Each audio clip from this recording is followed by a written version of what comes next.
Brilliant. Good evening, everyone. Welcome to Planning and Licensing this evening on the 10th of June.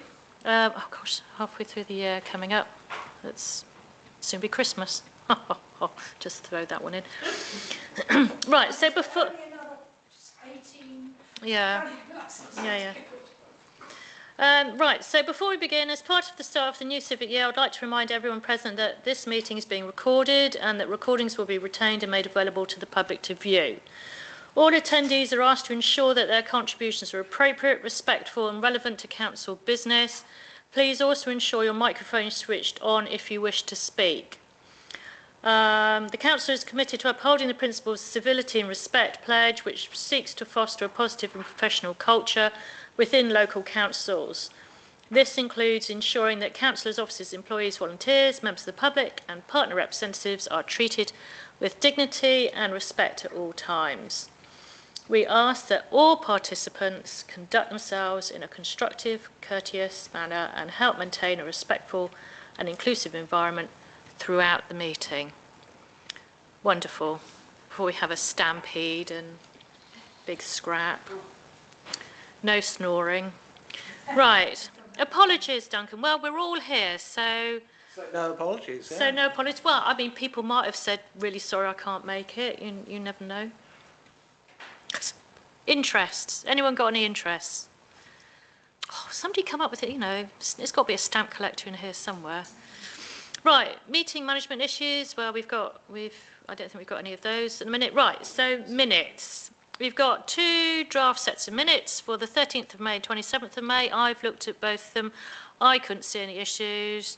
Has anyone else got any issues with them? No, wonderful. So I'm happy to propose.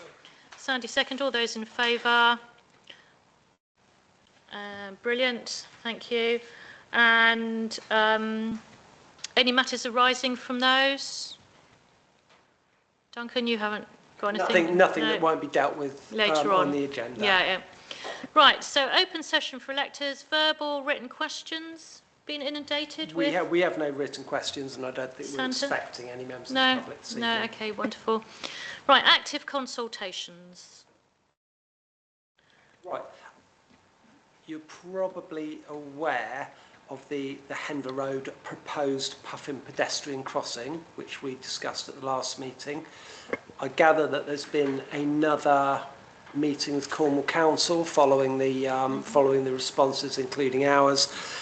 Cornwall Council are going back to the drawing board, I think, looking to reconsult. It's likely to be on the agenda for our next meeting.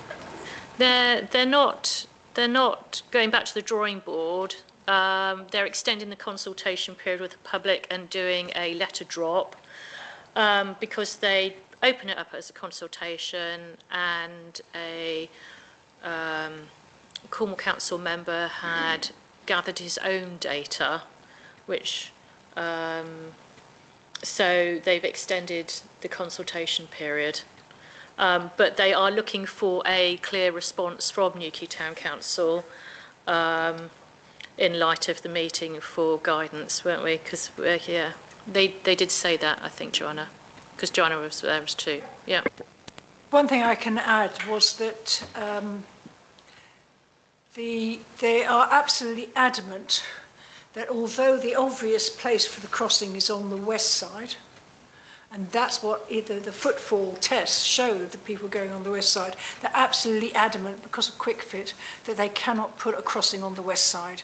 So it's going to be, if they do it, which seems likely, on the east side, and then you cross back over to, and I think that's going to be somewhat dubious. What was the other? There was another point to make. I've forgotten. But oh yes, I made the brilliant suggestion of having the yellow hash on the corner so people could turn right. I did actually confess that it wasn't my brilliant idea, it was Joe's. But effectively, they took that on board, so hopefully they will do that, because it will otherwise will get people trying to turn right out of Church Street, and the cars will be parked, queued up by the crossing. And so if you have a yellow hash there, as Joe suggested, then you should be able to get out to the right. Will be formerly known as Joe's hash.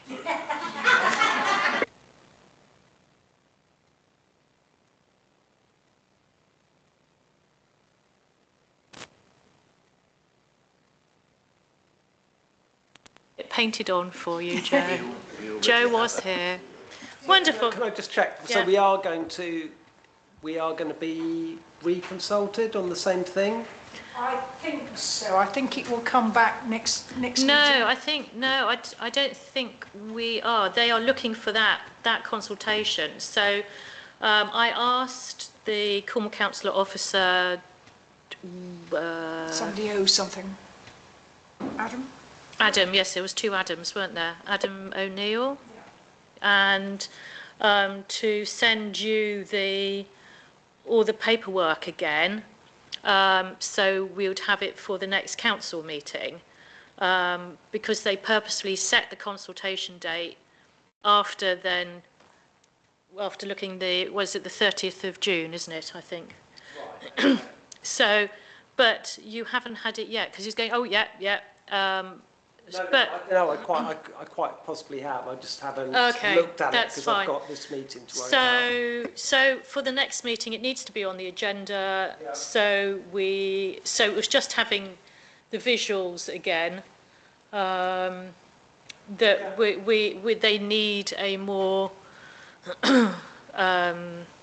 decisive statement than the one that's what they're seeking. Whether they'll get that or not, I don't know. I'm not preempting it. Oh, okay. Yeah. So it just needs to be on the agenda. That's all. Any other active consultations? No, that's all for the minute. No, brilliant. Okay. Licensing. So we've got Papa John's notification of hearing. Are you adding anything to that then, Duncan? Yeah, no, just say following our representation from the 13th of May, ours wasn't the only representation received. Cornwall Council are going to hold a licensing hearing as a result of the representations. It's going to be at 10 a.m. on the 24th of June. I'm quite happy to go to that with whichever councillor is looking to attend. I know your calendar's a bit tight at the moment, isn't it? Hybrid. Yes, yeah, no, we'll be doing it online. No, I can make that 24th of June. 24th of June, 10 a.m. Can you remember what our representation was? We raised concerns that this establishment will be open till 4 o'clock in the morning in an area which is known to be a bit of a trouble hotspot, especially after most of the licensed premises have closed. And I'm happy to tell you that it is the police who have put in the other representation. Okay. So can.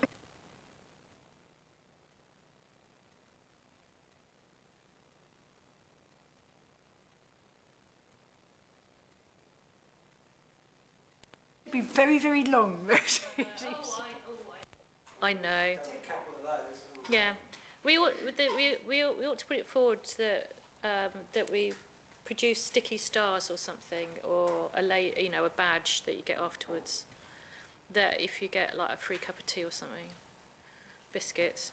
Right. Okay. NTC. Yeah, the other one we've got to look at is Piccolo Grande. Yes. Sorry, I was just getting. Yeah. Oh, I haven't actually got that. I'm on iBabs. I haven't got that. Tell me that. It is on iBabs. As I keep saying, use the It's not on mine. online version, not the iBabs app, because the iBabs app is useless. Right. Anyway, Piccolo Grande. You'll be aware that 2 things have happened since the decision that we made at our last meeting to submit a representation in response to their application for a premises licence, 15A East Street. I think it used to be. Did we say it used to be Andy's Cafe? Yeah. So first thing, the applicant agreed to a number of additional conditions being added, along with a significant reduction in the hours they would open until. So the hours were reduced from 1 a.m. till 11:30 p.m. Other licensable activities were amended accordingly, and that also included the removal of late night refreshment because they wouldn't be serving food after 11 p.m. The second thing, And I believe those changes were in response to a representation put forward by a member of the public. And there were various other, it was quite a positive set of changes to I think if there's noise, there's a dedicated phone line that people could call. There's quite a lot of change as a result of that representation. The second thing for us is that we were invited to withdraw our representation following a conversation between the licensing officer and the applicant. The applicant offered assurance that the submitted plans would match the premises by the time the premises licence is issued. And we will see about that over the next sort of 10 days or so, I guess. Due to the particularly tight timescales involved, you were asked to respond to these 2 items by email. So effectively, we've got 2. We are allowed to do that with licensing applications because of the tight deadlines, but effectively we have 2 decisions to ratify at this meeting. The first one is our agreement that the Town Council is happy to accept the positive changes to the operating schedule and conditions. And the second is the agreement that we would withdraw our representation. I have, obviously, in response, having read your emails, I have passed our decisions on to the licensing officer. So we now just need to ratify those decisions. So that's the accepting the changes and withdrawing our representation. I must admit I didn't have many responses, but the timeline for this was very, very, very tight. So sometimes it has to be like that. I think 1 vote will do for both items, don't you? So I'm happy to propose that due process was being carried out. Seconded, Nick, or you've got a question? No, seconded. Okay, seconded. All those in favour? Yeah, wonderful. Thank you. As I said, I do think they need to get their plan right. Yeah. I don't know if we can put that as a comment. I don't know. Council representation has the problem. Yeah, I'll tell you the conversation that I've had with the licensing officer is that I believe that our councillors will be looking, once the licence has been issued, our councillors are likely to have a look inside and come to a conclusion as to whether the premises has now matched the submitted licensing plans. And if not, then the licensing officer is obliged to contact Cornwall Council's licensing enforcement and bring it to their attention. When will that plan be available for viewing? The licensing officer is going to let me know. Okay, thank you. Okay, because we're going through a hearing by documentation, which is what these 2 decisions were in relation to, it kind of slows the process up just a little bit. So do you... okay, I'm wondering if you put that on the agenda then for next meeting. It should be done by next meeting, shouldn't it? If it is, I'll bring it to your attention. Yeah, thank you. Yeah, Karen. Can I just say, isn't that a bit back to front though? Oh, it's extremely back to front, yes. So, you know when you said, I know we vote it now, but we do 1 vote, can we not split the vote? Can we just vote on the changes of hours? Because the decisions have already been made. Yes. They have to be made outside this meeting because the deadlines were so tight. Right. So the officer didn't offer me any other option really, other than to sort of kind of progress like this. It's There's just a lot of trust involved there, isn't there? There But is, we- yeah. what we I'm not vote on- happy about. I'm not happy about it at all. I think that they should have come down on him like a ton Yeah, of bricks, yeah. and insisted that he restarts the whole application. But licensing didn't fancy that for whatever reason, and so this is the sort of the situation we're left in. So what we vote on, Karen, is that we've carried out the process that we had and that we voted on it and that we saw it and that sort of thing. So Just like that's what we 5-day vote on. protocol, that vote Yeah. was. It's had decision made outside the meeting, but we have to ratify it at the next available meeting. Yeah. Doesn't happen often with licensing, but when it does, it's quite short deadlines involved. So thank you for everyone who got back to me. Joe's looking very twitchy in the corner. I thought, no, no. No, no, it's not. Yeah. Previous planning applications? We have no five-day protocols to ratify. We do have a couple of five-day protocols out there. I think that the deadline for both of them is the 16th, maybe. Okay, now or after the meeting? Okay, okay, okay. Yeah. So we've nothing to ratify now.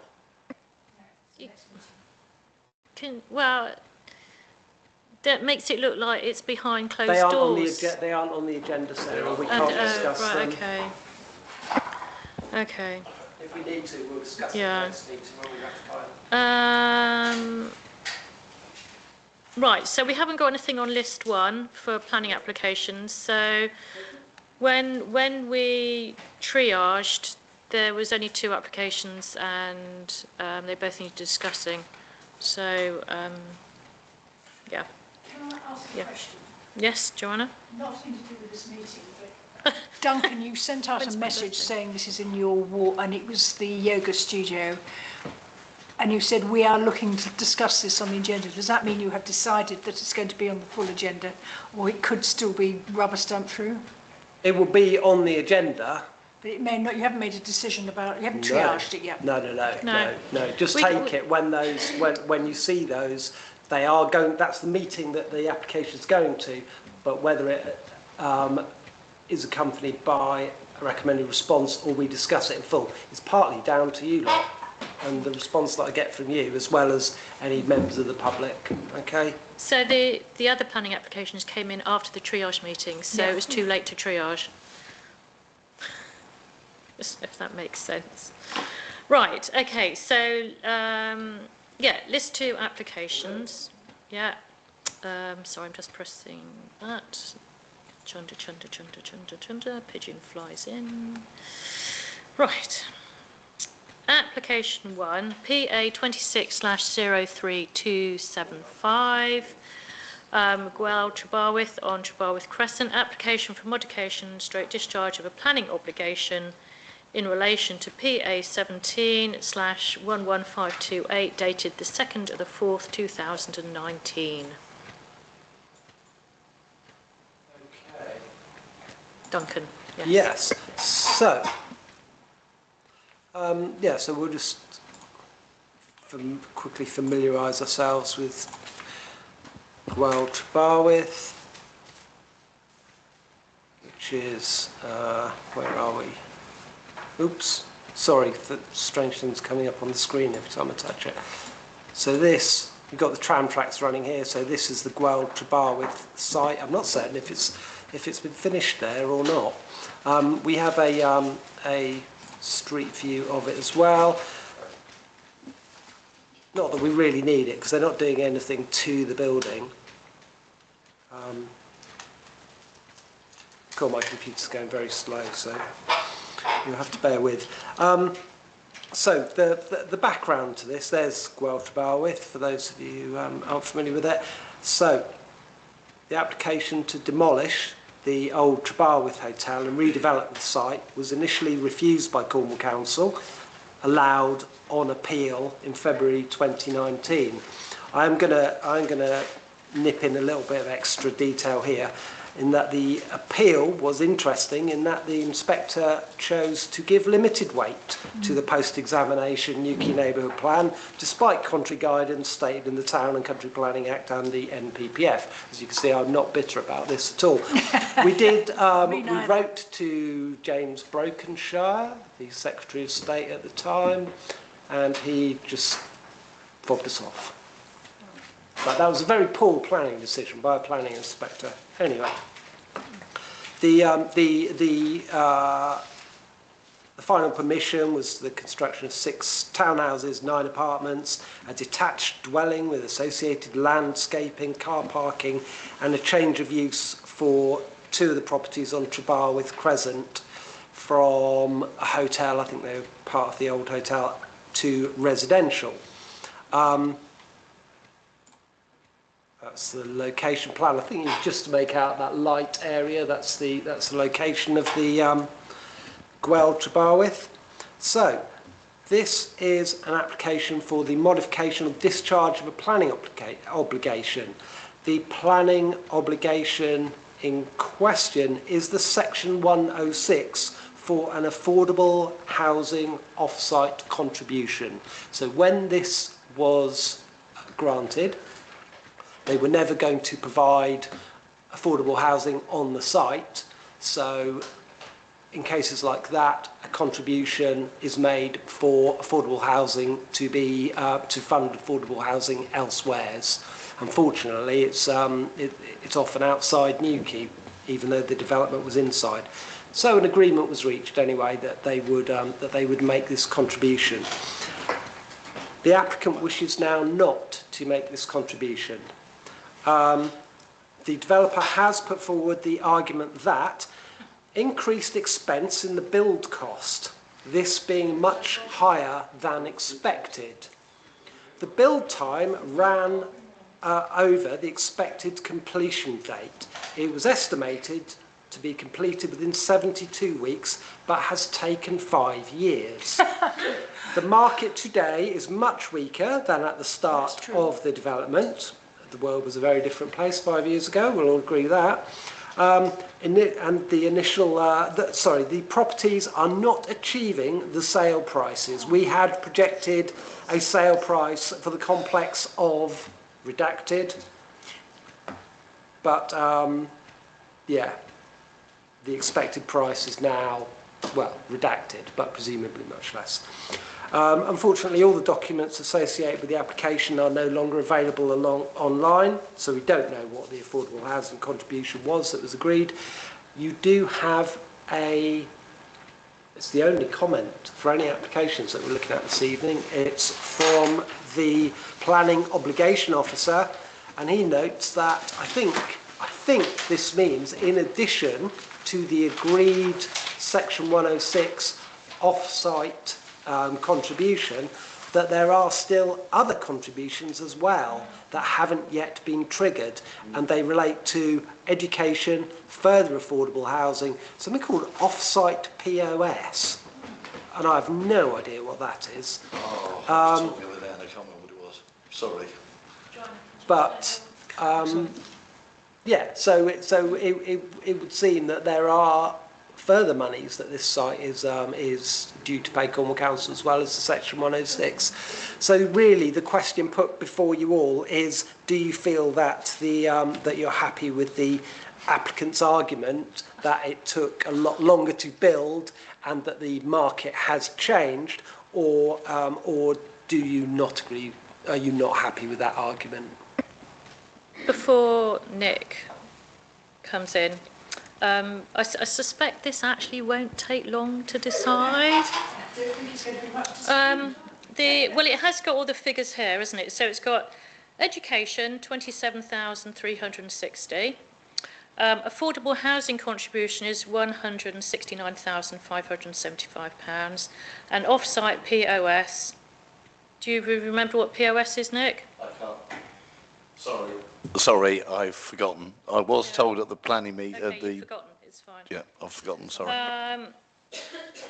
So it's £12,040, increased by percentage due at the 10th occupation. It goes £9,632, increased by percentage due at the 15th occupation. So it's about 200,000, isn't it? Just over, I think. Yes. Well, as far as I know, when we make investments and everything like that, we're always warned the market can go up as well as down, and that is the risk you take, isn't it? And so okay, Nick, go on. I was going to say, I don't care that they're not making the same profits as that they were. That's what they promised, and in my opinion, that's what they should pay. So, public open space, yeah, of course. So so rather than beating around the bush, do you want to be? I do want to make a tiny contribution. So okay. I suspect we're going to be in agreement on this. Yeah. But I think what I wanted to say was that the monies that are laid out in the comment are actually public entitled money. So if this applicant were to be successful today, if we were to vote in support, then we would be robbing the public purse or allowing him to do so. And I wanted to make that point. I think as well, sort of, I don't know how much those apartments are going for, but this wouldn't even be half the price of one of those apartments either. So I'm just, rather than beating around the bush, I'm Nick. I'll add the proposal second, whatever you're going to do, or proposal second. We're not meant to preempt. Does anyone else want to propose? No. I'll propose then. Okay. Objection. I'll second. All those in favour? Yeah. I mean, I find that whole thing quite priceless, really. Boo-hoo. Was it that it took 6 years to build? Yes. I mean, if he's the popular Possibly because developer, it was right on the edge of a cliff, which shouldn't have been. Yeah. Lamorna? Just want to ask a question. Okay. Having taken that vote now, what impact will it have? I don't know. We'll see. We'll see what the planning officer might come back as a 5-day protocol, and then we can make representations, can't we? And so we can decide that. And so, so the planning officer will. So I think Francis is, and then Joanna. It'll be interesting to know whether any of the local media is online or listening to this, because they might be interested to know that the Newquay residents are going to be missing out on something, not just the fact that those flats have been developed so they are not affordable, but they will not get any of the support that they are due to get because of the bad business planning of that developer, and we've seen it across Newquay now. So we can't set a precedent. So Joanna and then Nick. It will probably come down to the affordable housing team who will be making their comments. This is the planning obligation officer is not exactly enthusiastic about this, is he? No. But we'll have to see. Nick.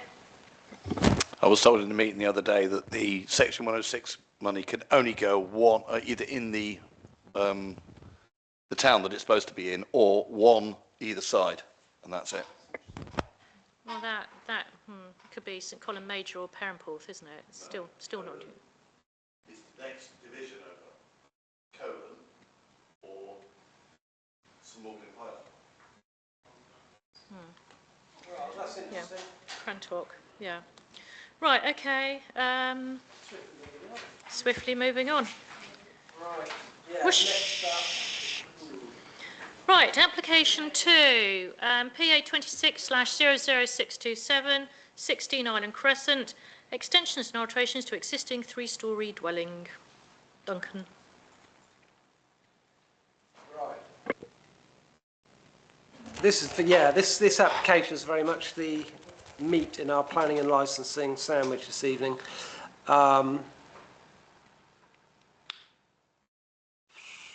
Let's start off with a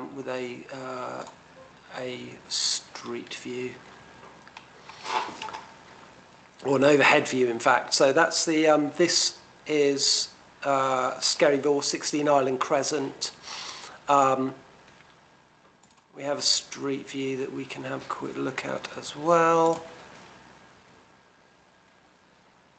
No street view imagery available here. It was earlier, right?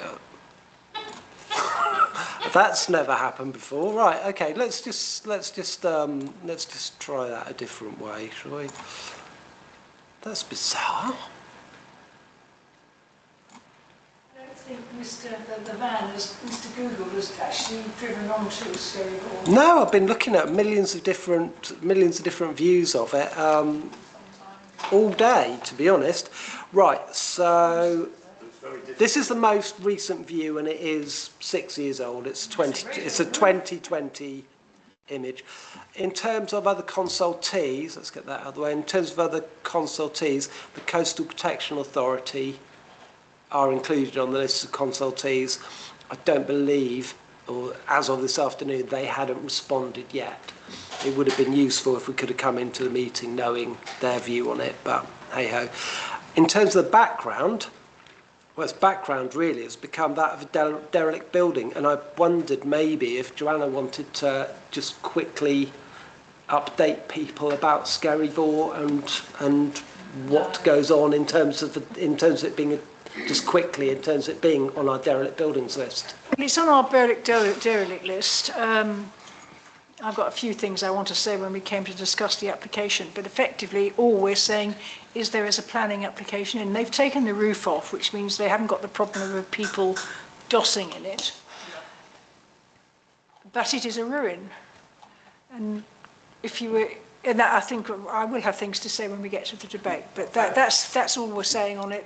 The planning permission is now coming through and we need to discuss whether it actually meets any of our planning policies. Right, I think, let's have a look. We'll look at the location and block plans first, just quickly familiarise ourselves with that. Yes, as you can see, you've got the building and you've got quite a generous plot around it.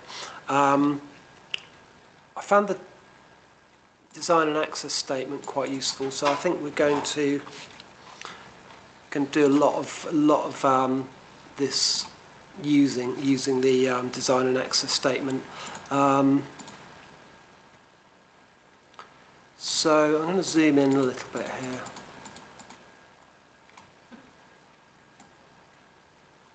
Just to use this. There we go. That's our up-to-date street view, if you like. We are told in the application documents that the deterioration is due to storm damage, vandalism and the removal of the roof due to health and safety concerns over its stability. I'm just going to come down a couple of pages now. Yeah, that's just a sort of kind of close-up image of the state of the building. I'm going to be really careful here because there is an image here that probably doesn't want to be seen on the live stream. So I'm just going to carefully not include that. But yes, that's the broken up interior of it as well. So you can see it's a state on the outside and on the inside. Go now to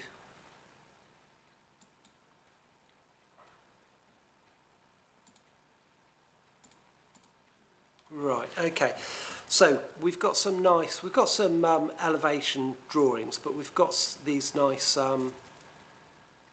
CGIs as well. So 5 and 6, what we're looking at, so the top two there, figures 5 and 6, that's the west elevation, so they're facing vaguely towards Tower and Beach. The idea of the red is that this is the bits of the existing building that will be retained. There is definitely, because of its location, there is definitely an issue around just demolishing the whole thing and starting again. The applicant is aware that they would have a lot of difficulty, so they are intending to retain an amount of the property. So you can see there, I think, you can see the existing property in red, and then the western elevation as it will look if permission is granted. And as you can see, that's quite a different look to the property. If we come down here, they've done the same thing again, so you can see the sort of the scale and mass of the existing. I think one of the purposes of this is just to argue that the scale and mass of the proposed dwelling isn't wildly out of kilter with what's there at the moment. Okay. So that's the north elevation. I think that's facing out to sea. You can see there's an outdoor terrace that'll be effectively facing out to sea. The next one, 9 and 10, these south elevations, this is what's facing towards Island Crescent. So this is, you know, this is this direction looking at us. Okay. 11 and 12.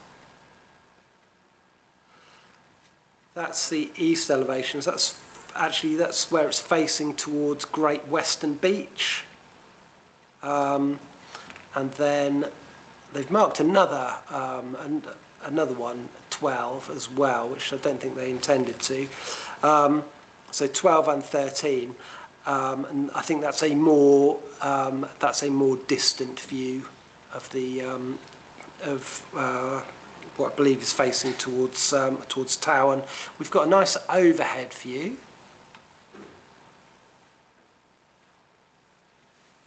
So that would be the island, so you can see the bridge there to the Island House. And then what have we got here? Oh yeah, and that's the south face again. So that's just a little bit zoomed in. And as I say, that's the sort of, if you like, the main entrance off Island Crescent into. So that's really, if you're walking along Island Crescent, this is what you would be seeing. As I say, because of the location, there is an issue with just removing the whole building and starting again, and the applicant is clearly aware of this. So we have a couple of plans that are referred to as the indication of existing building to be retained. Let me just move this out of my way. So bear with, we'll look at the other one first. So the blue areas here are the sections of the building to be retained. So if you look on the left, on the west side, just here, these are the parts of the building that will not be retained. I think there's a kitchen, a sunroof, there's what looks like a porch. Those parts of the, when I say the building, I think I ought to qualify that, parts of the footprint rather than the building. Okay, because I mean obviously you saw that they're looking at a flat roof rather than a pitch roof design, and there are some quirks around this which we will explore shortly. So then we have the next one of these. I'm just going to increase the size of this because they've made it. Some of these they've made them different sizes, and it's not really helped when you're comparing the two. So the pink kind of colour there is what is blue on this one. It's the bits of the building to be retained, and then the blue bits are areas that will be added to the footprint, because I don't know how well you can see, but there is a line all the way around here that is also going to be added, but it's not being added at ground floor level, so it's not part of the building's footprint. Effectively, it sort of would appear to kind of overhang. Part of it on the west side actually overhangs where there were bits of building already. We'll look at these in more detail.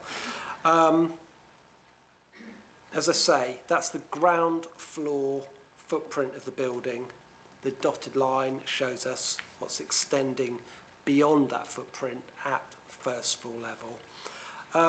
So I think really, if you're happy with the CGI images as your elevational drawings, because they're a lot more interesting than the actual flatline drawings that they've given us, we'll have a look at the floor plans.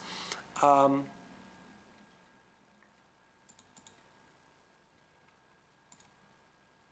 let me check my notes here. Right, so we're going to... Right, okay. So,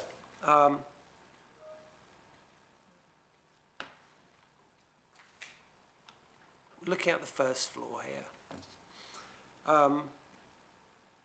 as you can see, right, yeah, so it's worth noticing, as I drew your attention to a moment, that the west side of this building would overhang the ground floor footprint.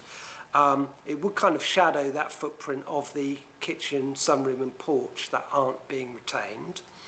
On the other side, this partially sits over what would be at ground floor level a breakfast room and study. It only partially sits over because that allows a balcony on top of that breakfast room. And I think that there would be around about here, there would be a small area of void space underneath where it's literally overhanging the building. You'll see that there are balconies on this. You've got a seaward facing balcony that effectively sits over what would be the living room area at ground floor level, and then this other one, as I said, sits over the breakfast room, presumably affording you a view sort of out across Great Western Beach in that direction. If we come across then to the second floor, you'll see that it's a smaller footprint than at first floor level. And it literally just benefits from a bedroom, living space, balcony, ensuite, and a dressing room, I think. If we sort of try and put all this well, this drawing I thought puts it all together quite well. I'm just going to increase the size for a minute. So hopefully this kind of gives you an idea of, you've got this ground floor. On top of that, you've got this first floor, which kind of spans both sides, and then this kind of square in the middle will be the second floor. I'm hoping that helps us to sort of make some sense of the different stories on this. I'm just going to pull out slightly, because we can also see what they're doing with the outside as well. So you've got some terraced areas looking out to sea and looking across Towan Beach. They've retained the gardens, it says, which exist down this side of the property, on the right of the drawing. And then you've got a parking court. And I think it might be worth going back to the location plan, just to kind of make clear that the parking court is this bit here. Okay. So we'll just click back to that quickly. So that's this area here is the parking court, and that's to the south of the site, so you'll see that from Island Crescent. I was going to bring up another map. Let's see if this works. I'm not 100% certain it will.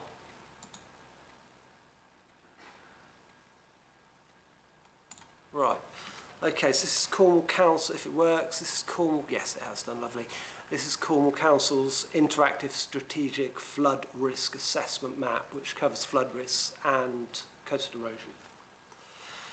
So, the first thing I'm going to do is change the base map so that it's a aerial photograph, if it's going to do it. There we go, that helps us a bit, I think.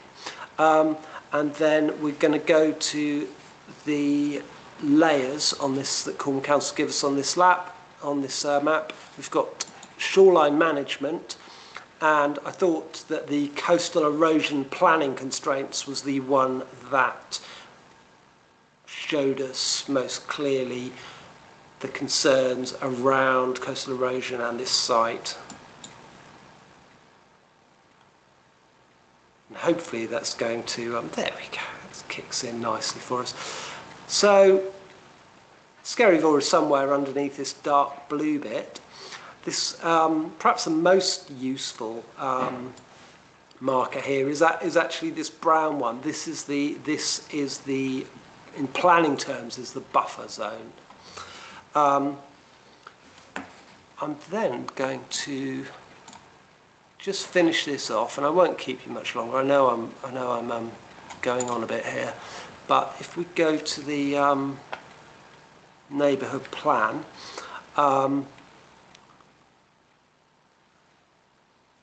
policy CC1. Where's that one? That's the designation of the coastal change management area. Just so that everybody is clear, the entire coastline of the parish, from the Gownell Estuary to Newquay Parish boundary and Watergate Bay, is subject to being or has been declared a coastal change management area. And that is significant for the next policy, policy CC2, development in locations vulnerable to coastal change. And I'll just pick out two of those. And it says development in locations vulnerable to coastal change will be assessed on the proximity of the development of the cliff edge and the latest predicted 100-year erosion line as follows. So the exclusion zone is defined as the anticipated 100-year erosion line, as is shown on the interactive mapping website. And the, where are we? In terms of the exclusion zone, our policy is that proposals for development in the exclusion zone will only be supported where they are for small temporary structures that will not add to the erosion risk.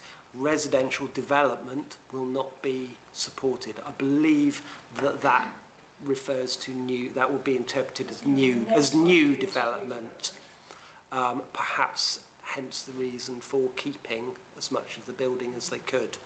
And then the second point, under proposals for development in the exclusion zone, is that proposals for redevelopment, enlargement or extension of existing buildings that fall within the exclusion zone will not be supported. This does fall within the exclusion zone, and you have a policy that would not support this application. Over to you. Sorry, I had to go on a bit. Well, there you go. I don't think it's necessarily going to take that long then with that to discuss. Joanna? The problem they have on this site, this is a really good picture. The problem they have on this site is it's not only Towan Beach that is the problem. The bigger problem is on the other side, which is called Killercourt Clove, and it's falling, as is Towan Beach. Duncan, I sent you a couple of photographs just to, I thought in terms of there's one that's talking about the different MCERN measures, and it sort of makes it clearer. I mean, effectively, if this was a brand new building, we would not be allowing it. It's the fact that it's a ruin and we've got to do something with it is the problem, because as a brand new building, it breaches every rule under the sun. They had another application last year, 18 months ago, where they tried to move it.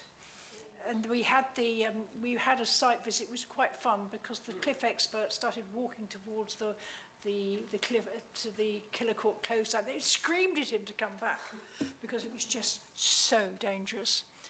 There's been a lot of falls along on the Towan Beach side. I've got a photograph there comparing the two reports between 2015 and So, and the one thing they haven't looked at, and the one thing that we absolutely insist on, is they should have a drainage plan. Because the drainage plan at the moment is like a gunning place. I don't know if you've ever seen it, but they've got a couple of pipes sticking out. I mean, that may have been all right in whenever it was built, 1950s? 1930s. In fact, they may not even have been sticking out. They may have been in the cliff, and the cliff has fallen. So it looks like a gunning place, but now. So they haven't discussed at all drainage. So I would turn it down flatly on that. They've got to tell us how they're going to do it, because I think it's going to be almost impossible. I think when we had the meeting on site, the Cliff Authority people I really am unfortunate that we're working on a coastal change management plan at the moment, and this is coming in before we have decided whether, because at the moment the Cliff Authority people say we can override the neighbourhood plan, which is why we've had this argument about that little place off by Glendorgle. We had a long argument about that tiny little place, and we were stuck to our guns. And that was where the Cliff people overrode us, so God knows what they're going to do with this one. But the build along the top of Town Beach, that extension, that blue extension, that is scheduled to fall in within 30 years. So the NSERM is a bulk figure, so it's not precise. So they've gone it's the worst case scenario. So effectively their worst case scenario is that Island Crescent will have fallen into Town Beach in 100 years' time. Now I think that is probably over the top, but what do I know? I'm no cliff expert. But there is evidence that there is a lot of erosion on the Town Beach side. There's even more erosion on the other side, but they're not building on the other side, so they're building on this side. So I think we would probably have to accept them building inside the footprint. But that extra bit, that's why I was asking what the blue bit was, because it's the extra along the edge of the cliff. It's crazy. I mean, it's due to fall in. I think it's only going to be a gym or something like that, isn't it? So, I mean, whatever it is. And I don't like this idea of having a small footprint to match the old footprint and then having a floor above, which is bigger. So I just don't know what that's going to do to the measure. I mean, I remind everybody of Whipsodary Cliffs, where we lost 10 metres of cliff because of, what they were trying to do on builder works. I'm not a fan. I think it's probably fair to say. Or Karen and Margaret. Yeah, I mean, the thing is, there's a difference between the footprint, and they haven't made it clear, I don't think, in terms of, yes, the drainage, I picked up the drainage was missing, but are they using the same foundations?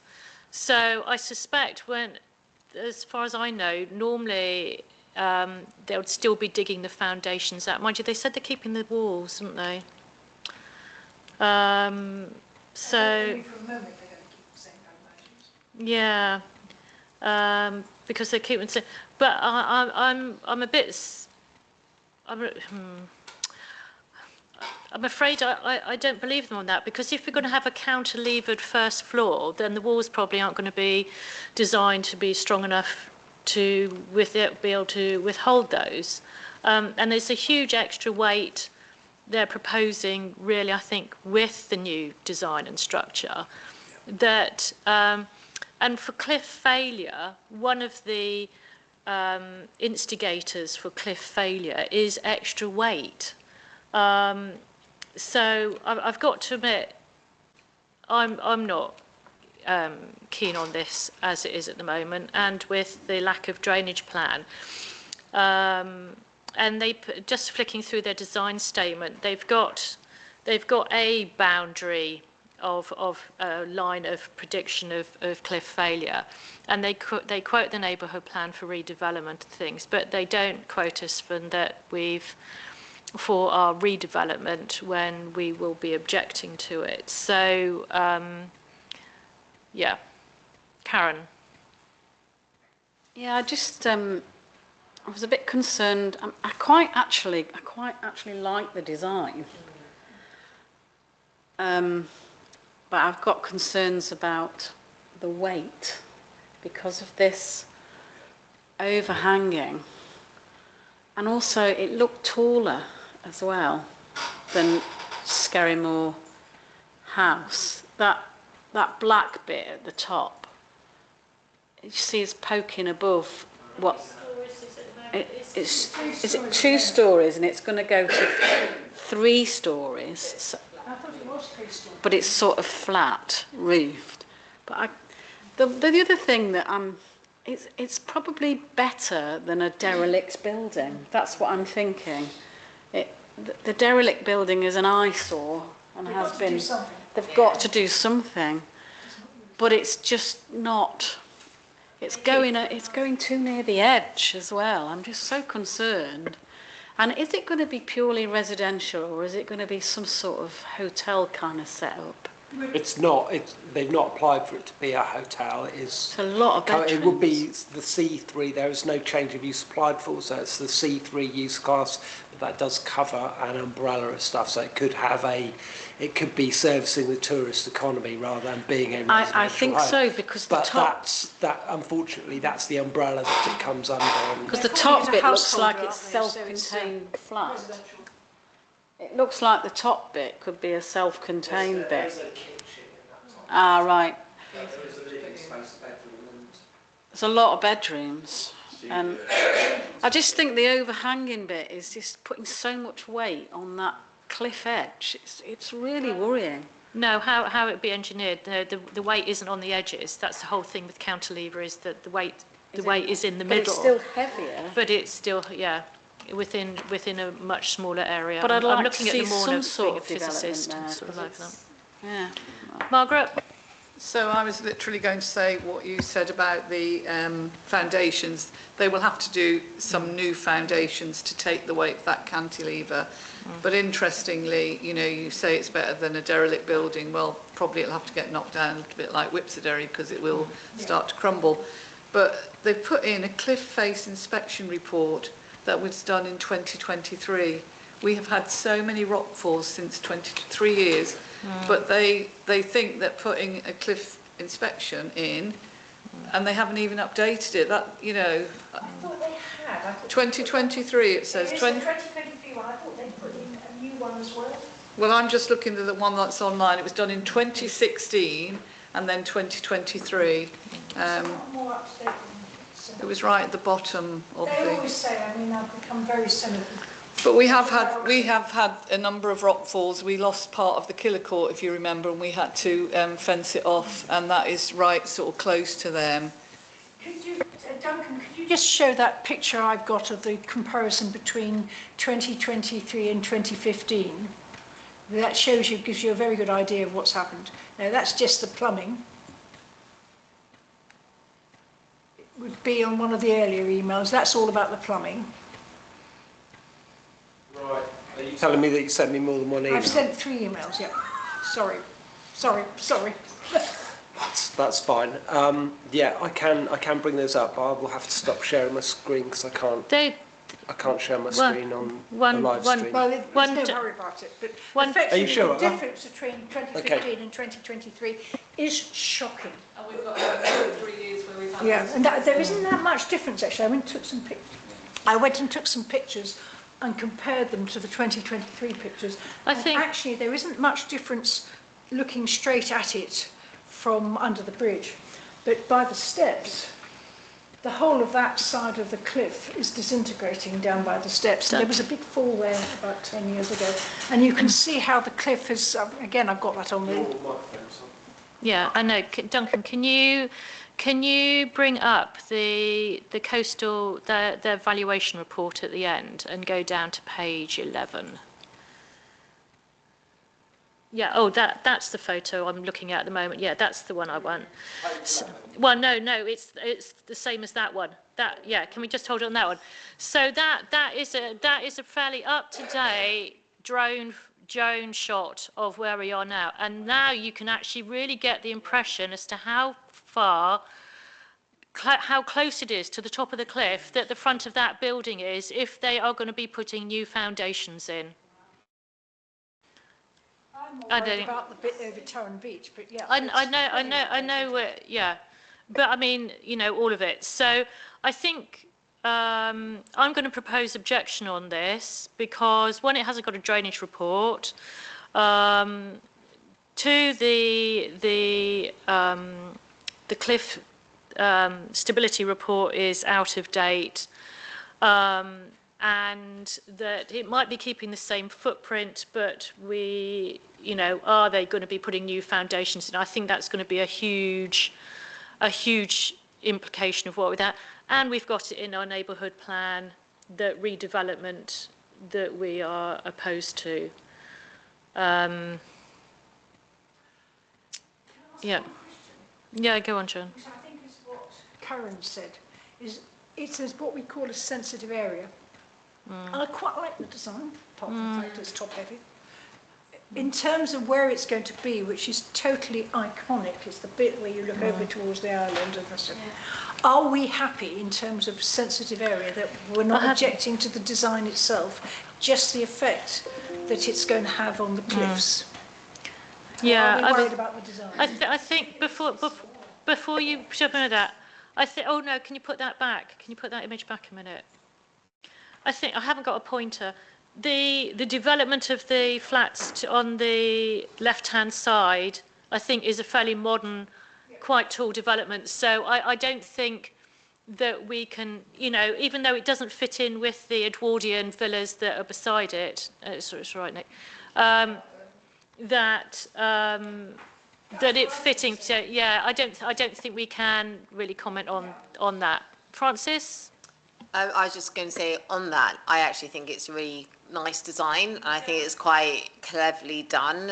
I think it would be quite a kind of modern, iconic home or rental property for Newquay.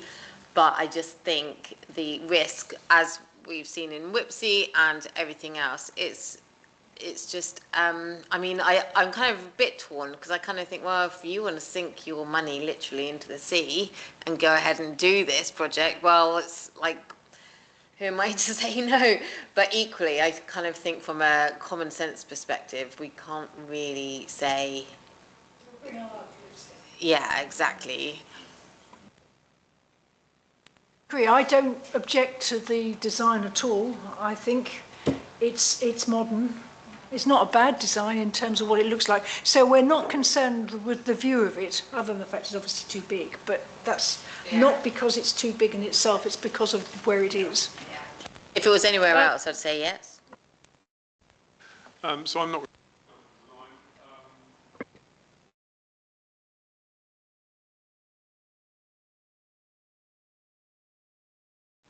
Yes, sorry. Yes, my comment is we have a problem because it's a derelict building. The solution to what comes next, I don't think really is for us as a committee because we're considering applications. What I would say about this particular application is a design aside, because I'm going to remain neutral on that, but it is very likely that it doesn't require increased foundations, which will increase the danger of cliff falls. Now, this is where I compare it to Whipsey. Whipsey is a relatively deserted beach. Okay, not the human traffic that goes on the beach in Whipsey is minimal compared to the amount of traffic on the sand in that particular area. Right, so if you're going to have cliff falls in that particular area, I think it's vastly more dangerous than the cliff falls at Whipsey, dangerous as the Whipsey falls are. When you read the cliff stability space, they keep on saying, oh, well, there have been falls, but it's nowhere near our building. Well, it's down below it.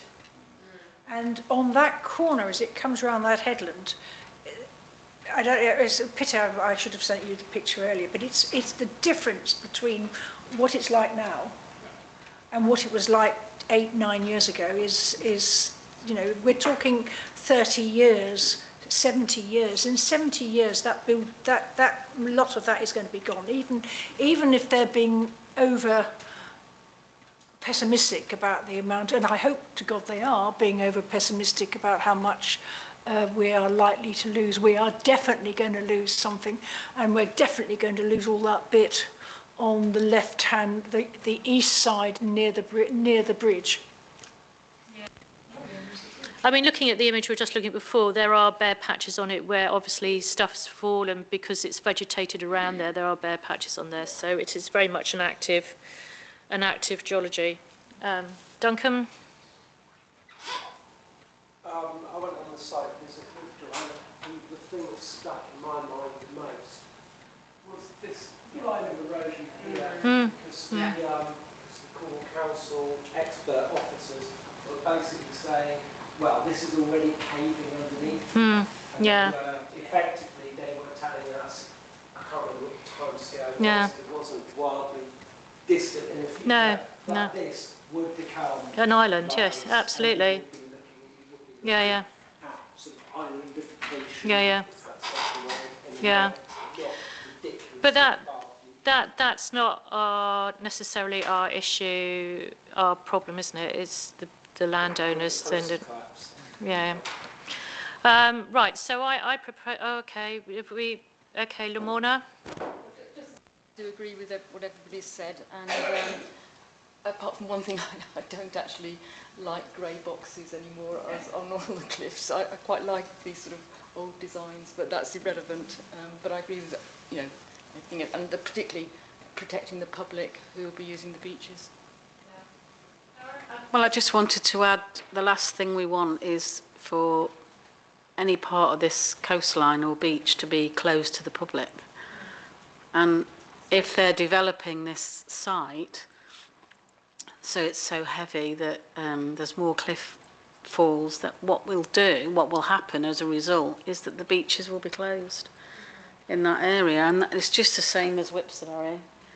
But I think if they could, if they could do something with the building, but just make it smaller, that was just what I wanted to say, really. Smaller design. Right, so I raised an objection. Is Sandy second? Can we have a vote on that then, please? So, all objections on that? Yeah. Sorry, Francis, did you want to say something? I was just going to say that at low tide, that's obviously quite a important space that connects all the different beaches, and if the rocks there became unstable in a la Whipsnade, it would become very disappointing that people couldn't walk along there, and dangerous. So. One more point, Joanna. Yeah, go on. I was just going to say that actually, before they started drilling into the base of Whipsnade and putting a socking great crane on the top, there weren't that many falls on Whipsnade. There were way more falls than Talon. I mean, it was it was obviously at risk, but we didn't have that problem. Here, it's already falling. Right. Okay. Have you got enough there, Duncan? Yeah, I think so. I'll just quickly recap. So we're concerned about the lack of a drainage plan. We're concerned about the outdated instability report. You are asking questions about the foundations. Obviously, normally that's a building control thing, but we'll certainly include that. And you've a policy that says you can't extend buildings that are in this zone. Yeah. Okay. Yeah. Brilliant. We'll add comments as well about the danger and the risk to human life beach. and to our beaches as well. Yeah. What they might have done is they produced an up-to-date report, but they based it on the 2023 report. I think that's, so I'll be careful how you phrase that. But it's an up-to-date stability statement. You can't see 2026 on that document, though. You can't see it's 2023. Well, I can phrase that as a question rather than, the main reason why we're objecting. These reports are always very technical anyway, and we aren't really qualified to be able to, say if they're right or wrong. So, right. I was just saying, I do have the geological map for Newquay in my bag, as you do.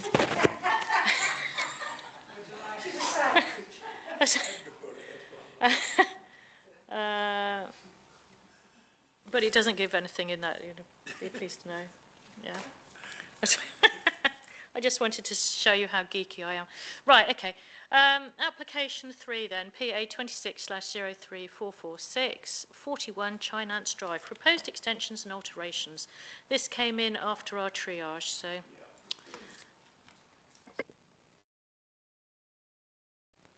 Sorry. Yes. Over to you then, Duncan. Okay, so I'll just bring up a overhead view. Yeah, 41 Cynance Drive. Just zoom into it. It's we've got a street view as well.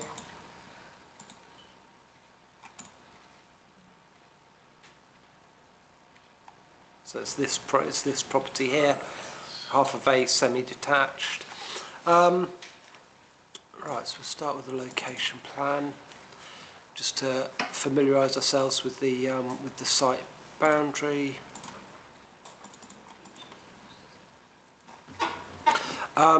We've got an existing site plan and a proposed site plan, so we'll have a quick look at those two.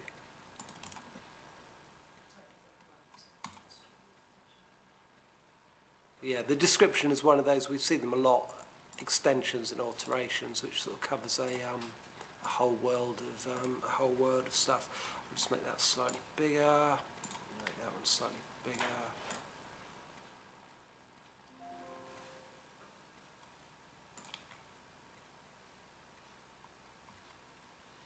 So that's your existing the rear garden. You can see there's some decking, stairs going down to it, and some decking to the rear there. And you've got the rear garden. You've got the front garden here, and the outline of the building as it is at the moment. Basically, I wasn't going to spend too long on this part of it. It's just you can see that there are changes to both the front and the rear of the property, and we'll look at those in a bit more detail with the floor plans.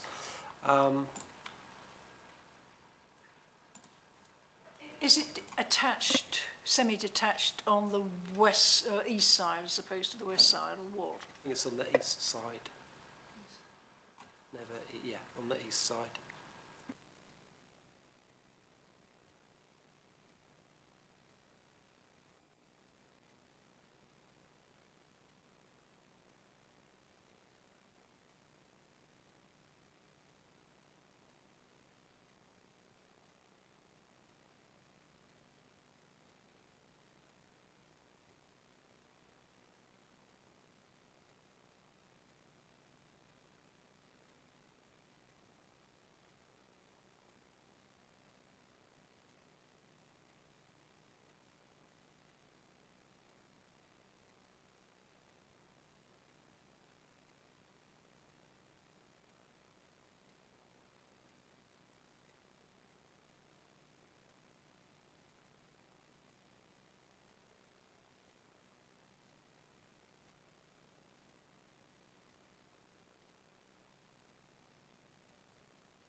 They're having bifolds that are opening out onto that back terrace there.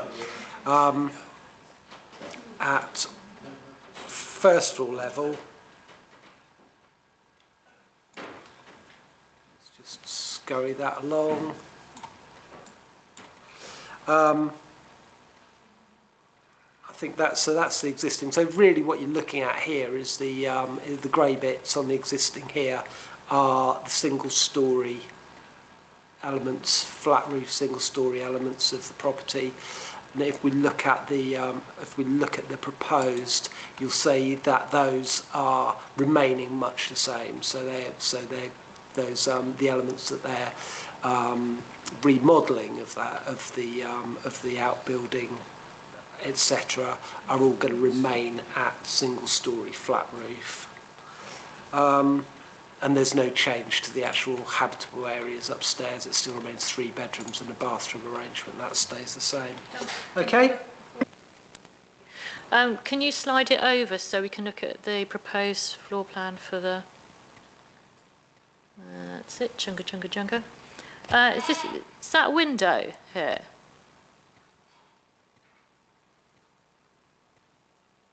Over there with their kitchen? Because it looks like there's a window here as well from the utility room into the garage and one here from that work surface. It's a bit unusual having lots of windows, but it's that one that, I mean, not if they want internal windows into their garage, then that's their choice, but I'm concerned about that window at the side. So that would be the west elevation, won't it? Oh, is it high up? So they've got high level windows there. Okay. Okay. So, yeah, to let a bit of light in. Okay. Street scene again. I mean, I can't see anything too wrong with it. So basically where that garage is, they're blocking their own light, aren't they? Or is that just going to be one story? That's just going to be one story. Yeah, I can't, it's not going to worry the people next door. If we could just swing around and look at the...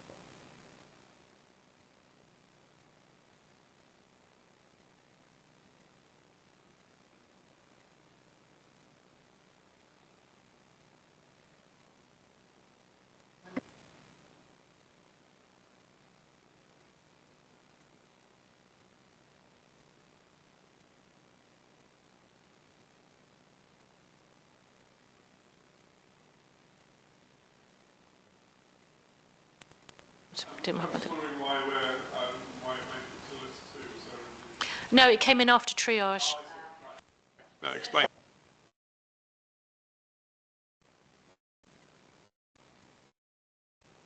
Line with the policy H1 of your neighbourhood plan, I presume.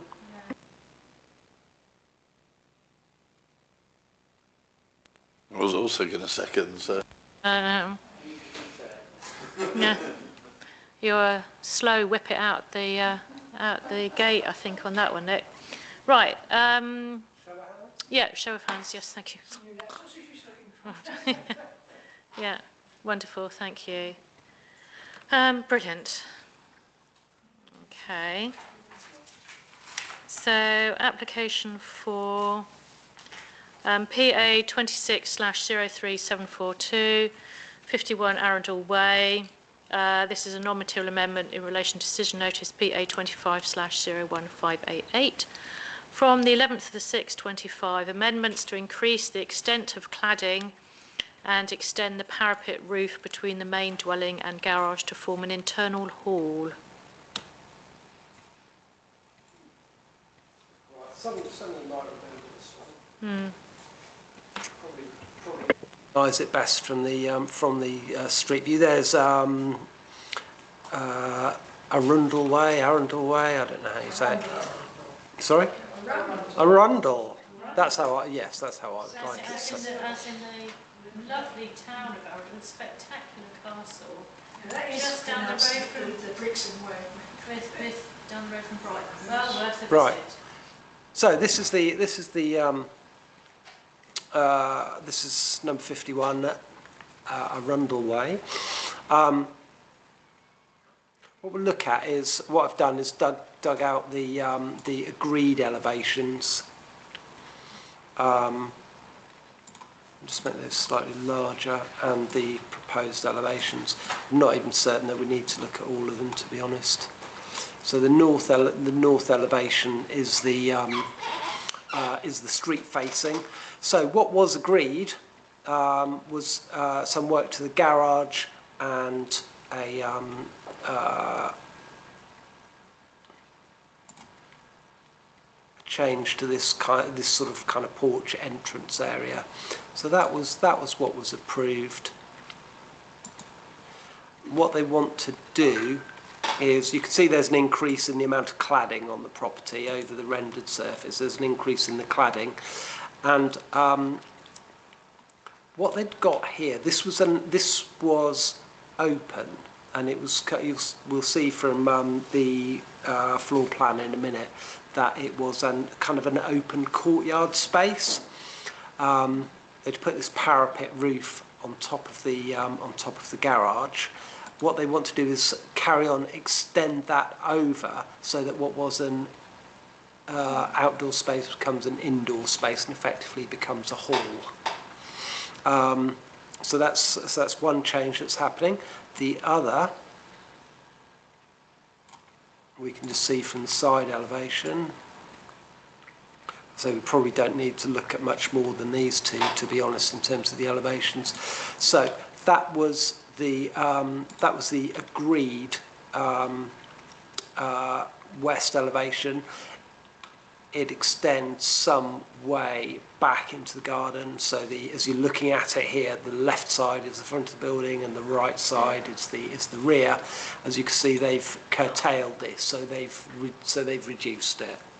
So it's probably why it's a non-material amendment. So it's a reduction on the permission that was granted. And then very quickly, really just to illustrate the points I've already made, to be honest.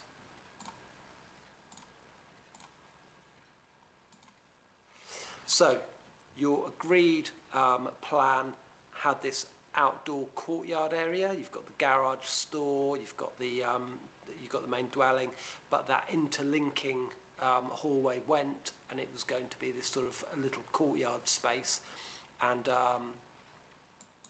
the proposal will now see that roofed over, and it will actually become an internal hallway. They're still keeping a bit of the space behind the garage at the back as an outdoor space,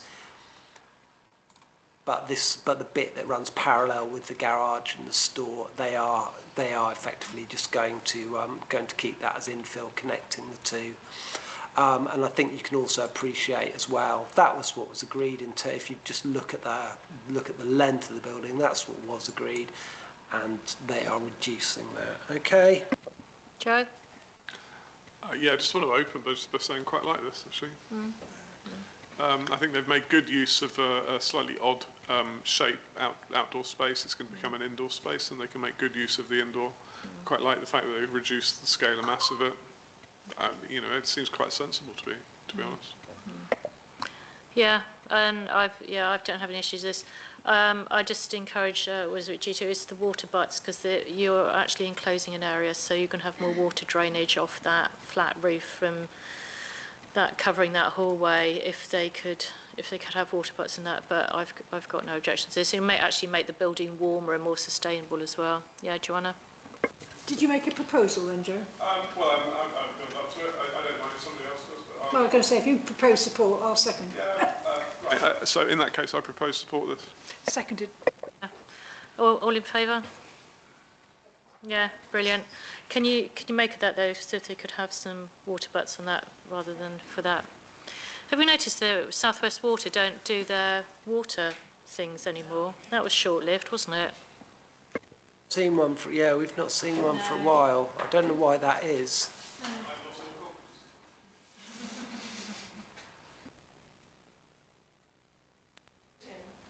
Yeah. Preferably 3. So when we have no water, you can still flush the toilet. Please put water butts in, everyone.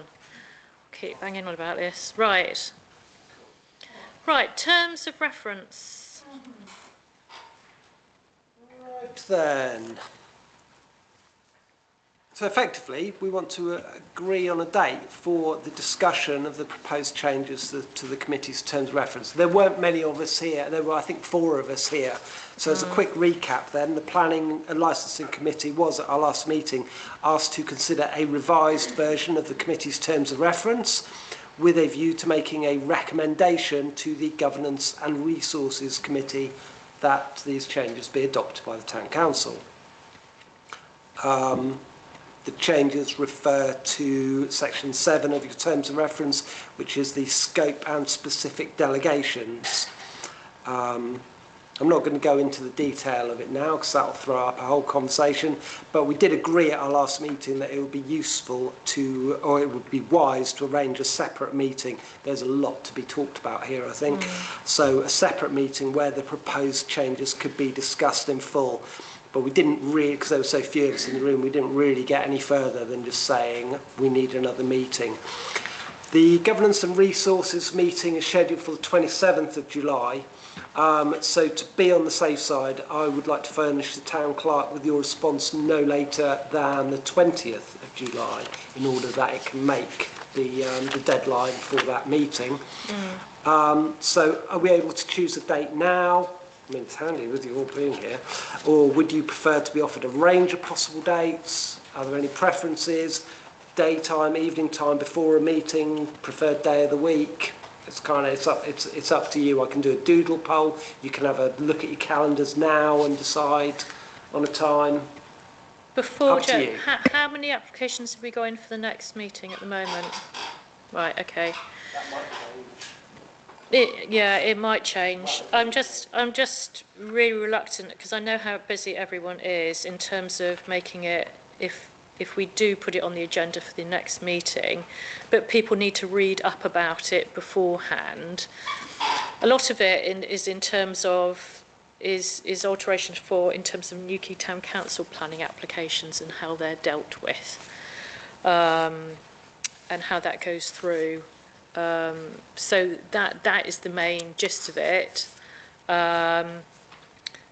So we, I'm quite happy, if it is a quiet meeting, that we have it during that meeting, or we do it as a separate meeting, and that we need more than 4 of us attending, sort of thing. So I'm up for ideas discussion. So Joanna first, then Joe.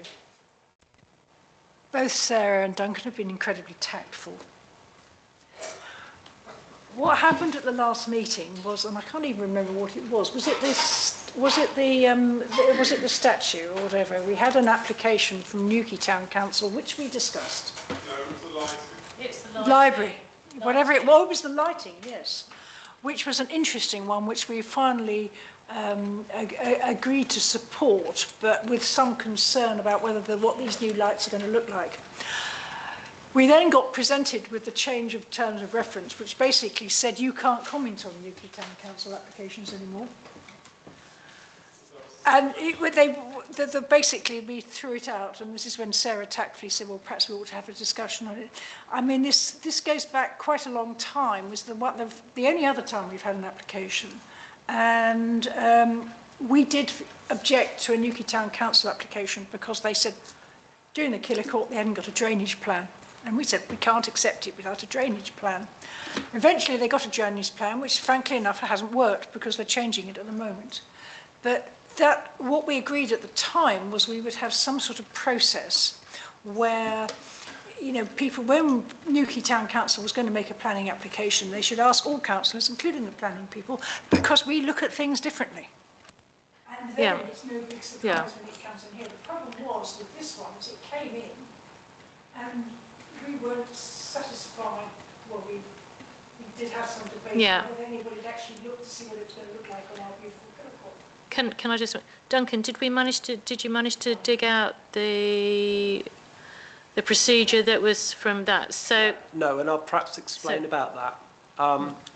Killicourt application goes back to 2019, and there was a real issue really with, and it's kind of come down to it again with other committees not communicating, engaging with this committee, and you're now being offered a terms of reference that says the solution to this is that you don't involve yourself in town council planning applications at all. But as a result of the conflicting views on the Killicourt application back in 2019, it was agreed that conversations took place that there would be a process whereby committees would talk to each other within the town council, and that the planning, if a planning application went forth, then the planning and licensing committee would have some sort of a look at it, possibly before it was submitted. I think, Louise and I have been looking, and I think that this never actually got properly agreed. and it was actually a victim, unfortunately, of COVID, because it was right around that time that, because it went into 2020, and it's right around that time that suddenly we were just cast asunder by COVID. So I don't think that there is any record of any decision, or really even of the conversations that took place. I know that there was a general agreement that something like that was needed, but I don't think it was ever nailed on. So that's what we need to ascertain, really, is in terms of that conduit process between planning applications being, before they're submitted, that we can have a geek at them. Joe? Well, two or three things. Firstly, I think that's a pretty good summary of the last meeting. I don't think we need to discuss it further, because we will be actually having our meeting that we're working up to. So let's stay with that level of detail. If that would be my view. Secondly, just to correct Joanna, we didn't throw it out. We didn't vote on it. If we'd thrown it out, we would have just dismissed it and not agreed to it. But no, we didn't. I don't think we voted on it at all. We postponed the vote. So that was the difference between throwing it out. We didn't do that. We postponed the vote. So just to correct. I mean, I'm assuming you agree with that correction. Yeah. Okay. Right. Yeah.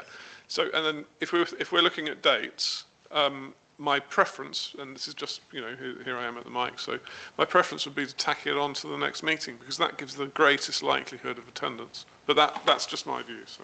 Yeah, I mean, Francis?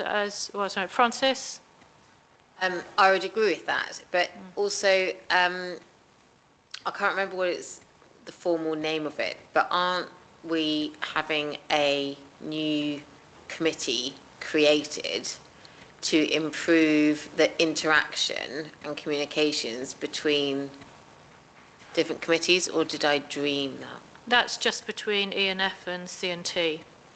It's not, right, okay. That's one big committee. That's not necessarily between that and us. And us. No. So we need to agree that format. But so you're for having it during meetings, so it's all open and things. Karen's saying yes as well. Can't we have a closed part of the meeting where we discuss it, though, so it's not public? Well, in that case, then that would be sort of like before planning meeting. Because I'm not sure whether it's planning, if we can go out of public, because you absolutely can. It's just that I think that you would. This could be quite a quick conversation, or it could be quite a long conversation. I mean, it might be useful to find out who would want to be here in the first place, because it might be asking a room full of people, and plenty of you aren't too bothered about it. But personally, I think it's important, because it is between the town councillors and ourselves. So I think it should be, well, I think as many people that we can should be here, and the time when most people can make it is actually during the meeting rather than beforehand. I don't particularly... I've agreed to have it outside the meeting, though. If you had it before the meeting at 5:30, I'd be concerned that that the conversation might go on longer. If it's a short meeting, you could stick it on the end. Yeah, we could do that, and then Joanna, then Joe. Can I just check the process? I mean, is it for us to recommend our terms of reference, which would then go to GNR to be approved, rather than what actually happened was that we were presented with changed terms of reference which are unacceptable to us. So effectively, it's our responsibility to identify what our terms of reference are. You could go back to GNR with a recommendation not to accept. You could go... Well, I'm not sure why we would be accepting it anyway, because the process isn't that somebody comes from outside. The process is that we recommend our terms of reference, is it not? Not yes, that someone outside there's a second part to that. So you could say, this is not the change that we want, and we would recommend this change to our terms of reference. No change at all. Or no change at all, yes. So it's our responsibility to to agree our terms of reference, Yeah. present it. Now that you might then find somebody arguing the terms of reference that we're presenting. But So- actually, it's not for someone outside to come and present us with a change of, with new terms of But I reference to think accept. before other people, I think what we need to do there needs to be an alteration to our terms of reference. Yes, we're not accepting what we presented with, but we do need to offer an alternative for this scenario going into the future, that we're not caught out with this. Perhaps it needs to be actually in the other committee, that if they're putting through planning applications, that planning and licensing need to be consulted. Perhaps it's not our terms of reference that needs to be. I would just say that we're doing exactly what Joe suggested that we shouldn't do. Yeah. Really, Yeah. all I want from you this It's a time evening and is a date. date. But you see, I'm suggesting then that the proposed then is the next meeting at the end that we can then pull out from public, and that we tend to have most people here. Yeah, right. Joe, Nick, and then Margaret. Yeah. At the risk of throwing even more complexity into this, is it that what is needed is interactive dialogue with people outside of this committee? For example, the clerk or representations from GNR, because there is a problem to be solved, right?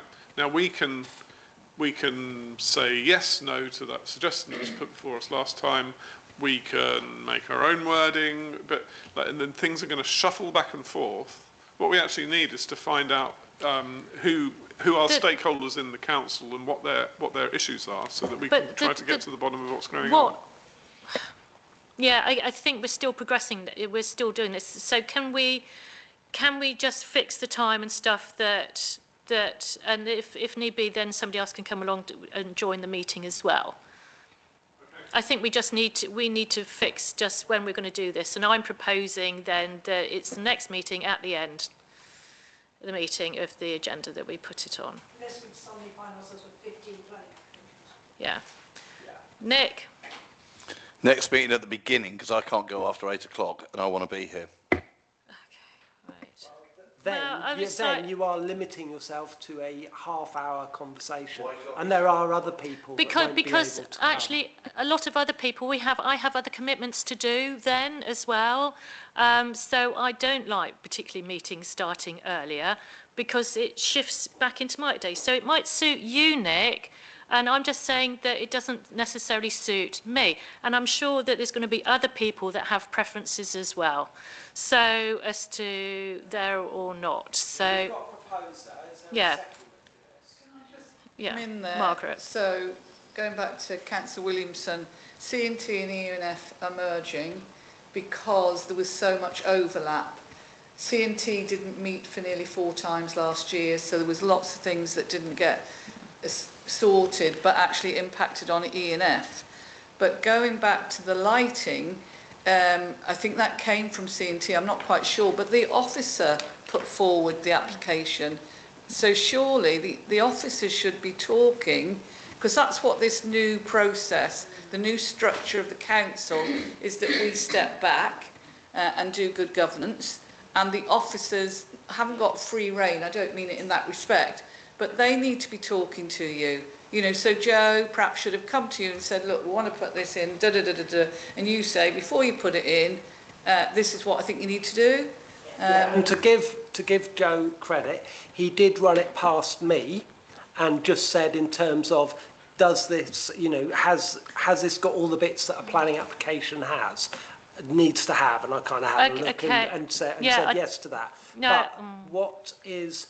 I mean, you're coming up with what sounds like a very sensible way that would have committees talking to each other before an application's being suggested, and what you've been presented with by the senior management team is a solution that involves you not having anything to do with planning applications.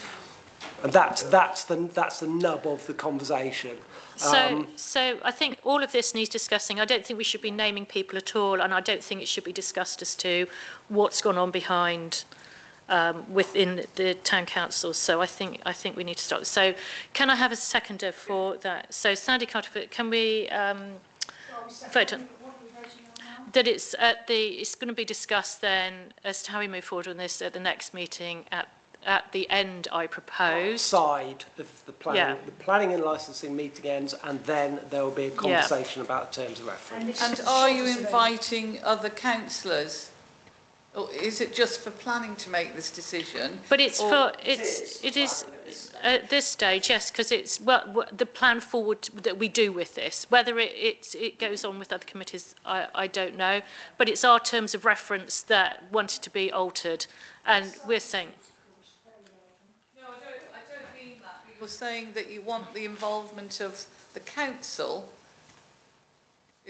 That's what I've heard in the conversation. Mm. But now it's just planning, sort of looking at their terms of reference.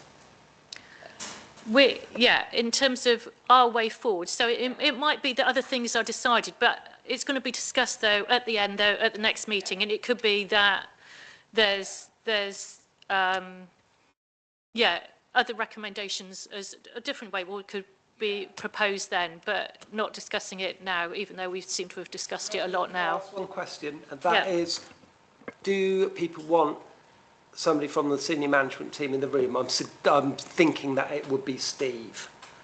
No. That's a no. That's a no. It's our terms of reference. I understand what the implication was. They would find it embarrassing if we looked at a plan, which is quite right, if we looked at a planning application and objected to it after they had submitted to that's the message that came up. I don't think they need to tell us anything else. First. Yeah, exactly. But I don't see any. They're trying to put Yeah. But trying to put the cart before the horse rather than the other way round. Okay, so we can't. I don't think we can necessarily stop anybody, from coming if they want to. But I don't know. Can we just vote on it? It's discussed at the next meeting, and then it's going to be on the agenda, and people come along if they want to. Right, all four, right, okay. Yes. Right. And one objection? Against Objection. for after.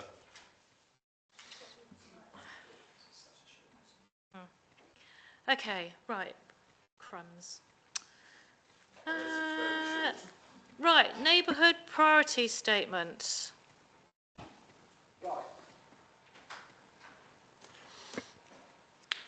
Following the decision at our last meeting, I've formally registered the Town's Council in developing a neighbourhood priority statement for Newquay. I've now booked us on all of the MPS engagement events that have been organised by Cornwall Council. There are 7 of these left because we attended the introduction. So the remaining events will take place monthly, starting on the 1st of July and going through to February next year. So this neighbourhood priority statement is happening. We have climbed aboard the neighbourhood priority statement train. In terms of project planning, we need to set up a steering group to manage the whole kind of process of developing this neighbourhood priority statement. So I have a couple of questions about that. So it's firstly, do councillors want to put themselves forward now? Do they have any suggestions for volunteers outside the town council? What I was going to say is, rather than just kind of throwing this at you and wanting decisions now, ideally I'd like to confirm a sort of a draft steering group list at our next meeting. And so I can email out to you, and hopefully you will say, oh, I'd love to be a part of that, or we ought to include such and such. And we'll look at that again at our next meeting. I'm keen that this doesn't just get kind of left behind. I'm keen that we've got decisions to make to get this moving, and I want to kind of, push through, because otherwise it just won't happen.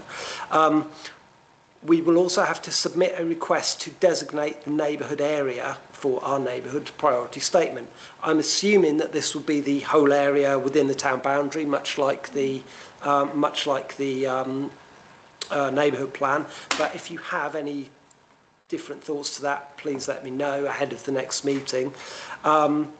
and submitting this request to designate the area is a decision item, so that will appear on the agenda for the next meeting. So if you feel that, you know, I don't know, the land north of Newquay shouldn't be part of this, please let me know before the next meeting. But I would have assumed that we would just have, you know, the town boundary. And then finally, are we happy to include the neighbourhood priority statement now as a standing item on our agenda until we see it through to the end? Joanna? I suggest we do the same sort of process we did for the neighbourhood plan, which is have a working party and asking for volunteers from across the whole council, who anybody might be interested in this. And then we can do informal meetings and present. The working party would report to this committee, and things like recommending who's going to be on the steering group would be probably very similar to what we did for the neighbourhood plan. I mean, if that's acceptable to it. I mean, I think we should ask for a working party, then we can sort of answer these questions and then present them to this committee. I mean, the advantage of this committee is it's meeting every other week, so we're not exactly... Is that not what the steering group would do? No, the steering group is quite different. The steering group is because if it's like the one on the neighbourhood plan, it's people like the local developers, the duchy, the residents' associations, and then people who are genuinely interested. The people who are doing the work are the working party, and they're just literally town councillors. But the steering group, I think, will be wider. It will be across the community. I don't think the steering group is an internal thing at all. I think it's an external thing. Or maybe we have to wait till the next training session on neighbourhood priority statements to see whether I'm right about that. Because I would have expected developers to be involved, residents' associations. I'm not certain that that's the case, because we aren't writing policies. We're just highlighting matters that we want to feed into the neighbourhood plan, to the Cornwall local plan. So you think what it is internal to town council? Plus volunteers. Can we? I mean, it says in the literature, it refers to community volunteers. It's not referring to. Yes, the people outside the town council. It's not referring to stakeholders, for instance. It's referring to community volunteers. I still think there's a difference between the steering group and the working party, but... Couldn't the steering group meet and then just kind of report back to this committee? Because we seem to be creating two groups. The steering group doesn't have councillors on it, does it? Yes, it does. The steering group has town councillors on it as well. Not so many. No.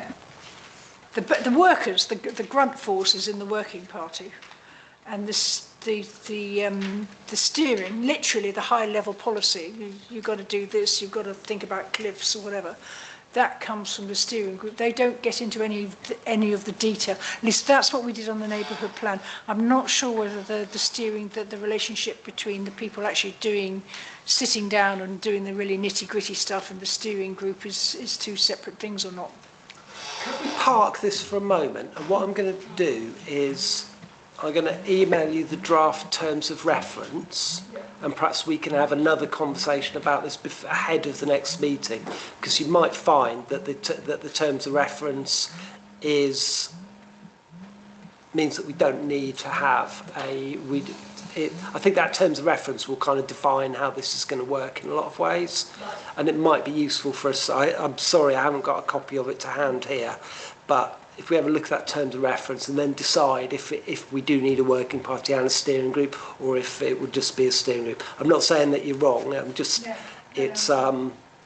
I'm going by what they've said, and you may well be right. But if we have a look at that, and I'll email you that over the next day or so, and we can have a conversation about it. Yeah. But I will include neighbourhood priority statement on the agenda for the next meeting anyway. I mean, looking at the suggested timetable, I mean, we're behind this, aren't we, already? That's why I'm trying to push it forward. We're not behind it, but I'm trying to get this moving. So we've expressed our participation interest. Yeah. Have we got? Booked a place on basically their monthly meetings, all the way through till. And have we had back our Cornwall Council support offer?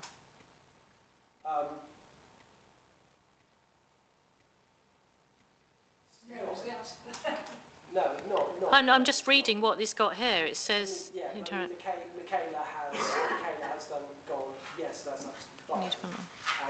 And has allowed us to book onto the sessions. Okay, so by Wednesday, the 1st of July, we're designed to encourage early community engagement options that you could use, plus how to encourage residents to complete the Let's Talk survey and a bit on how to analyse responses and review feedback. We'll pick up on including this in a con. So, who's designing the Let's Talk survey and all of this? I'm just like, who is doing all of this work? Or is this what we're going to be deciding? I'm. Well, at the moment, we have nothing, and I'm trying to kind of pull this together so that we have people who are going to take part in this. So I'm going to give it as much of my kind of support time as I can as well. Yeah, but I don't think people realise what's been asked of them.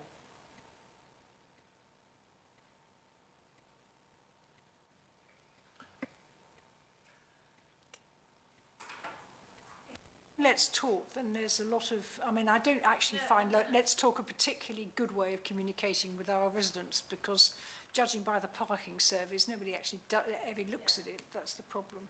Good morning. Do you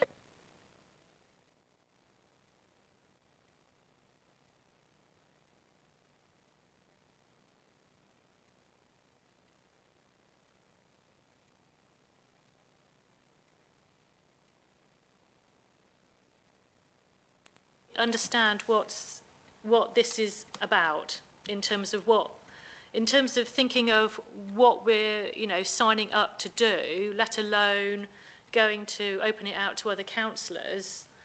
I think we need a description statement. Right, I'm proposing that the meeting goes on for another 30 minutes. Hopefully it won't nearly be that long. All those in favour? Nick, you're disappearing from the building. A bit like Elvis. There we go. Right, so I think yes for the next meeting. I think yes to have it on the agenda. Do we need to vote on it having it as a regular agenda item? Oh.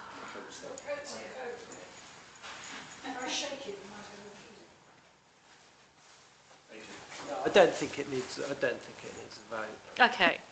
Right, so I think having it on the next agenda meeting, can somebody please write a paragraph so actually people understand what's expected, what are we doing? So in terms of what a neighbourhood priority statement is, to be more up-to-date version of our Newquay neighbourhood plan, which has lots of appendices, so we could even have the Newquay neighbourhood plan as an appendix, probably.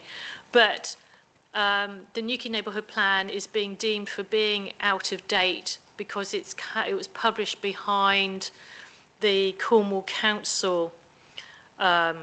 Could I just correct you a little bit?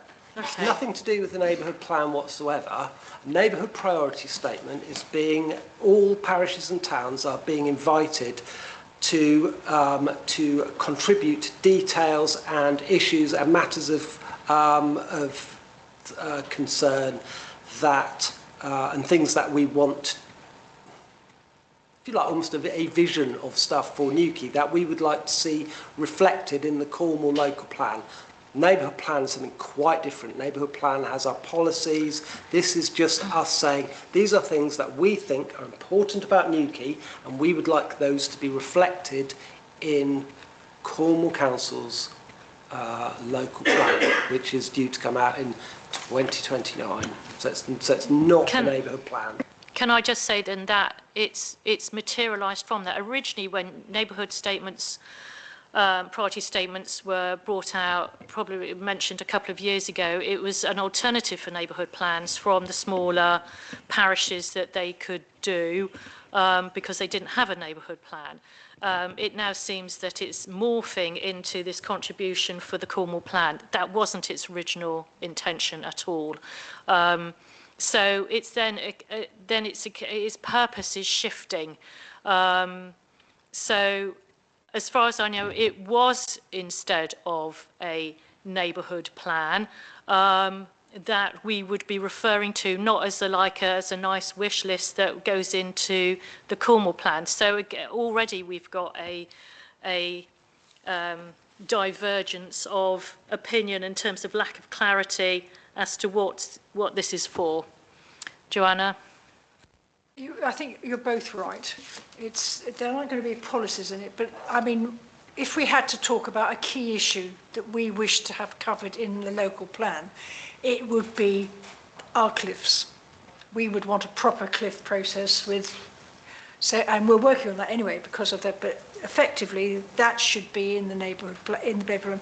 I think one of the things they're after is for us to allocate the areas that we in the parish that we think are suitable for development. Now what we did in the neighbourhood plan was basically allocate the entire parish and then take things out, like the land across, Killicourt, the green spaces.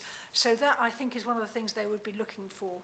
Where we come to the appendices, I don't think the neighbourhood plan goes in as an appendix, but I do think something like the Newquay character study, where we talk about the areas and what sort of houses they've got.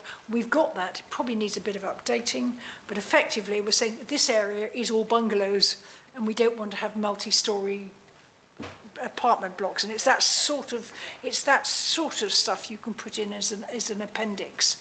But at the end of the day, they may take no notice of us whatsoever. I think the question you used to ask, which I think is a really good one, is they've done a sort of pilot version with about 8 of them. It'd be really good to have a look at them to see what they're doing. Unfortunately, it's not in a state. None of them are in a state that we can have a look at. Gosh, really? Wonderful. So. But it is very high level. It's only supposed to be about 10 or 20 pages, but you can have as many appendices as you want. But the actual document is quite short. And it will be things like, this is where we think our housing development should be, with no difference to what we've got in the neighbourhood plan, really. This is where we want cliffs to be covered. I'm not sure what are the other big issues that we actually, those are probably the 2 biggest issues that we cover in the neighbourhood plan. Yeah. My understanding then, this is how we consider what is priorities in Newquay that we will have on our agenda to discuss at every meeting, potentially. No. The working party steering group and everything, that's where it's discussed. So if you want to do it, then you become a member of the group, and then the feedback is just given. Yeah. Right. So hopefully, in terms of a written form that people can read beforehand, so we're not completely rediscussing the meeting that's already happened. Right.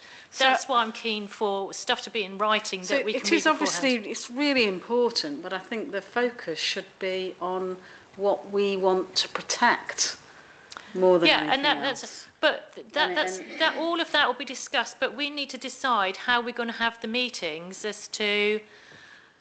Sorry, so go back. The statement. Yeah. Right. So it's, and who wants to be on that? I think that's when those meetings will take place and how often and that sort of thing needs to be decided.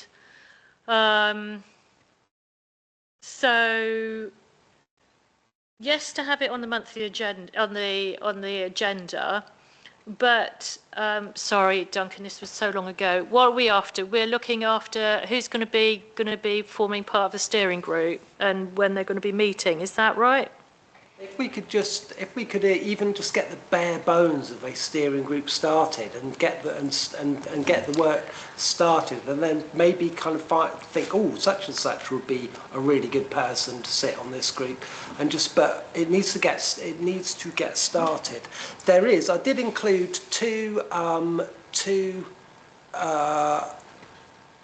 documents on the IBAB's agenda the programme plan around the monthly events programme, which, if you have a look at those, they will help a lot in terms of understanding what this is. There is information on the Cornwall Council website as well. So there is information there that we can look at rather than well, I don't know what it was he was suggesting, writing some kind of. I just find all of this really quite incredulous when we've got the neighbourhood plan that an awful lot of time and energy was done, that we were considering updating in the future, waiting for the local plan, and we're reinventing a mini wheel. And I'm not, in terms of time and everything and people who are going to be involved to do this. Sorry, last meeting. I know, yeah. So are you now saying that you don't want to do this? I mean, No, I'd see I'm in not. some ways, I'd see that this would be a useful Yes, build-up towards the work that we're going to have to do on the neighbourhood plan as well. I kind of almost see it as a sort of a kind of training session, a dry run towards the work that will need to be done, which will be a very meaty piece of work on the neighbourhood plan, and it would be useful to have people going into that with some idea of how this sort of stuff works. Yeah, and I'm not quibbling that, Duncan. It's sort of a bit, yeah. So, can I just see at the moment how many people in this room would be interested in being part of that steering group?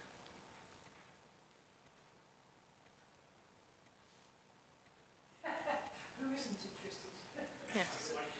Well, you see, this sort of like it's time commitment, so it's going to be. Yeah, it's going to be the same. So I think if it's offered out to, is it too late for the agenda for the next, the big super meeting that it's put on there in terms of offering it out to other, have we missed that agenda going out? I don't know what the super meeting is. Well, the amalgamation of ENF and C&T next Thursday. So I presume the agenda is going out tomorrow. I don't think it needs to go on that agenda. It can be emailed out to councillors. Okay, I suspect you won't get any responses unless it's actually brought up as an agenda item that planning have put this forward, that we'd like sort of. But it's sort of planning matter. That's why I kind of think that's why you wouldn't get other people involved. I suspect. Not the planning committee, but I can email everybody. So they seem to have, just looking at this timetable, I love some of the stuff, which is infrastructure moving around.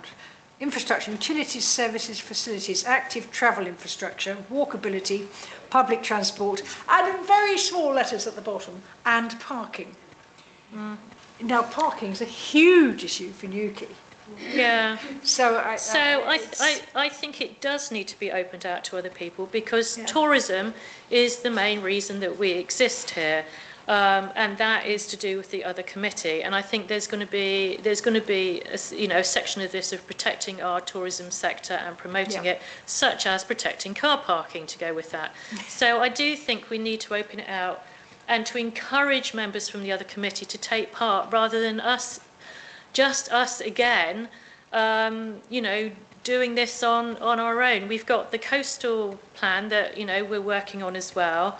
And, with the other working groups and things, it's just sort of it's overloading, isn't it? And it's the same people. And it'd be really nice to have a range of voices on this rather than just from us. So, Margaret? So what I would say is you just need a short paragraph to explain what it all means, because we're all going around the houses here and it seems that a lot of people are thinking it's one thing, people think it's another thing. So if you're selling it to another committee member or another councillor, they really need to know what they're signing up for. Well, which is the point that I made, before. So I think looking at the list, an awful lot of that stuff we've covered, heritage, allocation of the importance of, I mean, they're not taking any notice of us, but I think we've done the base work, and it's really just, a lot of it is going to be just converting that into the form that they want now. Yeah, and I totally agree with you. I mean, tourism town, car park is important. Car parking is important. We need to preserve our car parks, and that is a hugely important issue. Yeah. And I think, and if it's contributing towards the Cornwall plan, then the local plan, then that affects everybody. It's not just planning. I know it's sort of, it gives weight for planning, but it has these implications, such as protecting our car parks, and which is beyond that, and the amount of extension of housing developments without the infrastructure to go with it. And, you know, everybody moans about that. So it needs to be opened up for a wider audience, I think, trying to encourage participation. I'm just going to go back to the beginning of this. I said, would councillors like to put themselves forward now? And do they have any suggestions for volunteers who would be on the steering group? That's all I'm looking for the next meeting. Well, so we've got the 4 people that put their paws in the air in here, and my suggestion then was opening up, putting on the agenda for whatever what's the new committee called? I don't think that we're going to make that agenda though, by the sounds of that. Just push out an email like we usually do, so anybody's interested. We still need that opening paragraph about what the hell it is, but people who are interested. I mean, the agenda for that goes out tomorrow. If it could be signposted on that agenda, then that email's gone out. I think it'd be nice. Is this something that we could bring to the full council meeting? It's not until September. It's not until, we haven't got to. Councillor Williamson's is escaping from the meeting. My concern is that we can't just decide that we're going to add stuff to other committees' agendas, especially with like 1 day's notice. I don't think that that's a goer. Okay, well, we'll just put it out as an email then, and I'll put money on it that nobody else will respond. Yeah. The external people, I think, would be interested. Everybody involved in the town team. Mark Warren from BID, town team, maybe the Residents Association. I think they should all be on the steering group. Is Jacob sending the agenda out tomorrow? Kathy. So it hasn't been agreed by anybody. So if you could just put a short statement in that saying, I mean, if it's going out tomorrow, I don't know. Well, it's to look out for the email, I think. If Duncan's putting out an email, then for people to come and join this, if it could be shared. Yes.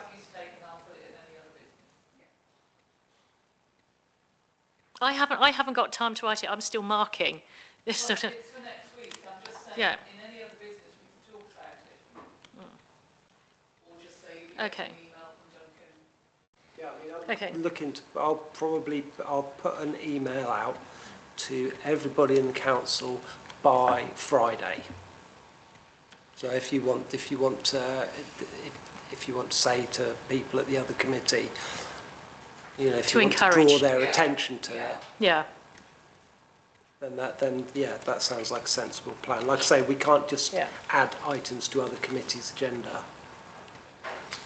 But if we can have, if you're happy to do that, Margaret, that would be brilliant. I will put together a form of words that makes it sound exciting. I was going to say super sexy, but exciting to be involved in this project, and we'll see what comes back. But really, what I was hoping for is that you could all go away, have a think about it, and come back to the next meeting and say, "Oh, I think this would be a good person." We could kind of get a draft list of people who could possibly be on this steering group or working party, or whatever it ends up being. Did you know Mark? Did you hear Joanna when she said about Mark from BID? Well, I mean, the obvious people: Shelley Williams, Mark Warren, maybe a representative from any of the local residents' associations.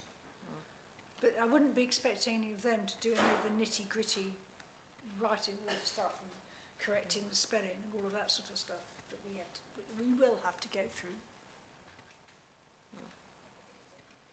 Yeah.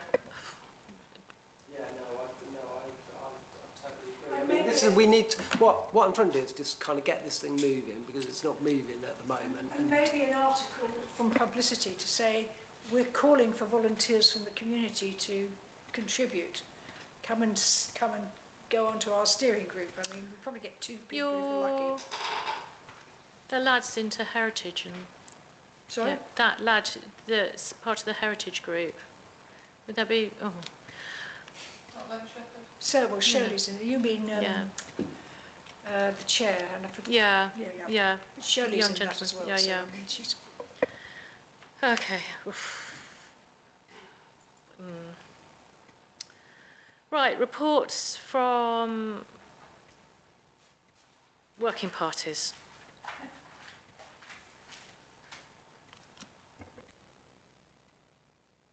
Subsumed into this neighbourhood priorities thing for the moment.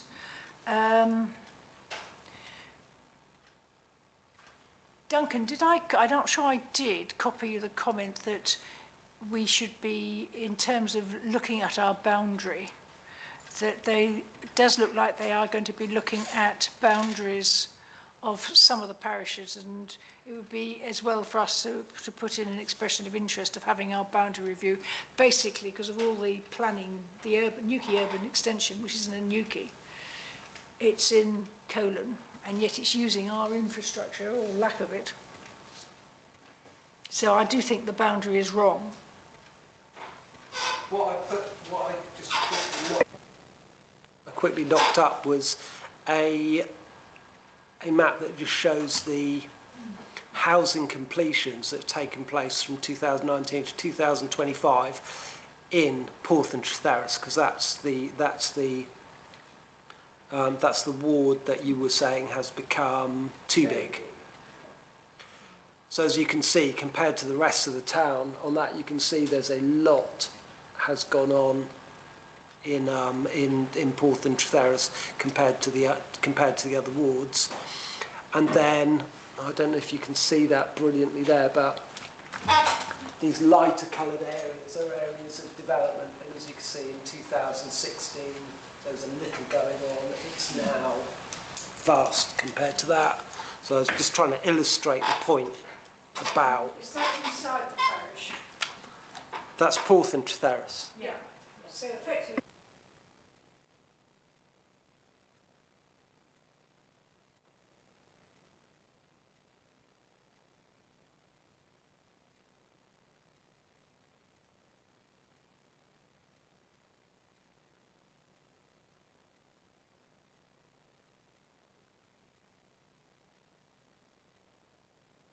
major analysis 5-6 years ago, and they made a recommendation, and then Colon, and that was to have our boundary going up the A3058, and then they had a debate on it in Cornwall Council, and they decided no, we don't need to do that, let's wait until the houses are built and then think about where they're going to go, what parish they should be in, which was absolute nonsense. Because once people, we wanted the boundary to come down to here. Yeah.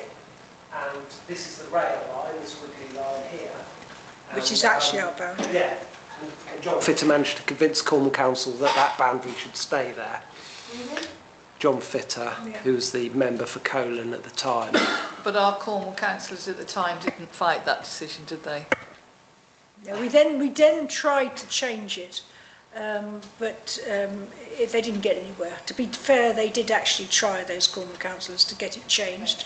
So where we are at the moment is that it's now time to look at it again and say we have 600 or 700 houses. I mean, it's literally that number, isn't it, that is now put in planning permission along that road. Yeah. And we believe that they should be, we need to look at the Newquay parish boundary again.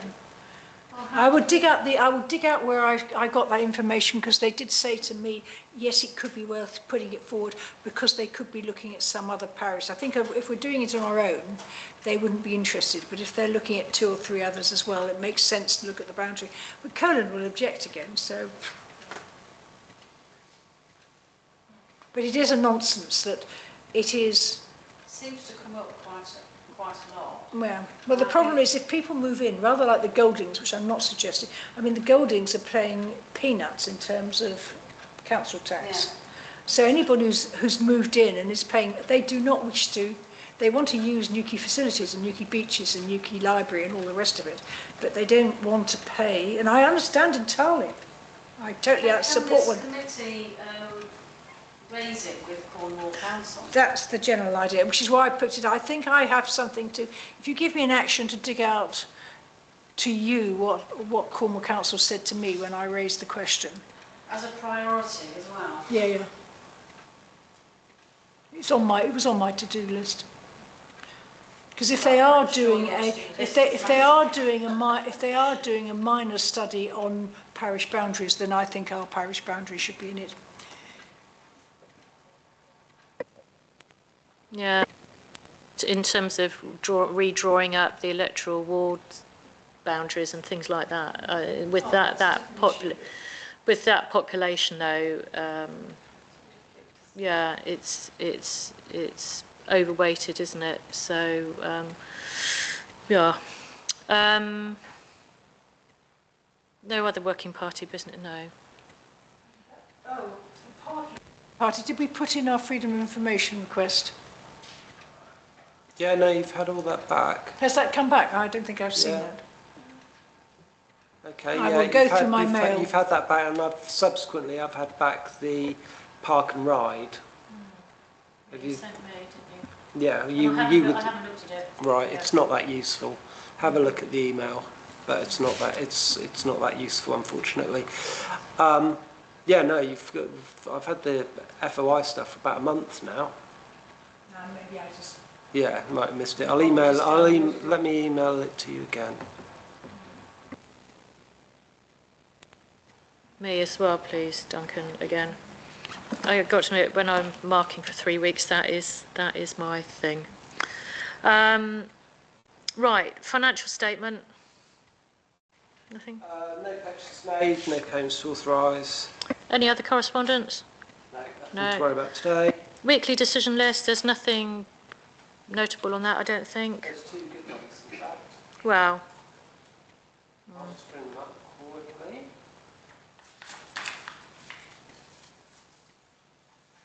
They've only come in today. They are the workshop at Mount Wise. Do you remember that one? Yeah. Yeah, that one's been withdrawn. Workshop being turned into a dwelling. Oh, the dwelling. That's been withdrawn. Oh, yes. And then for the Warren Crescent has also been withdrawn. That was one of those long bungalows in bungalow land that wanted a large dormer loft conversion on it.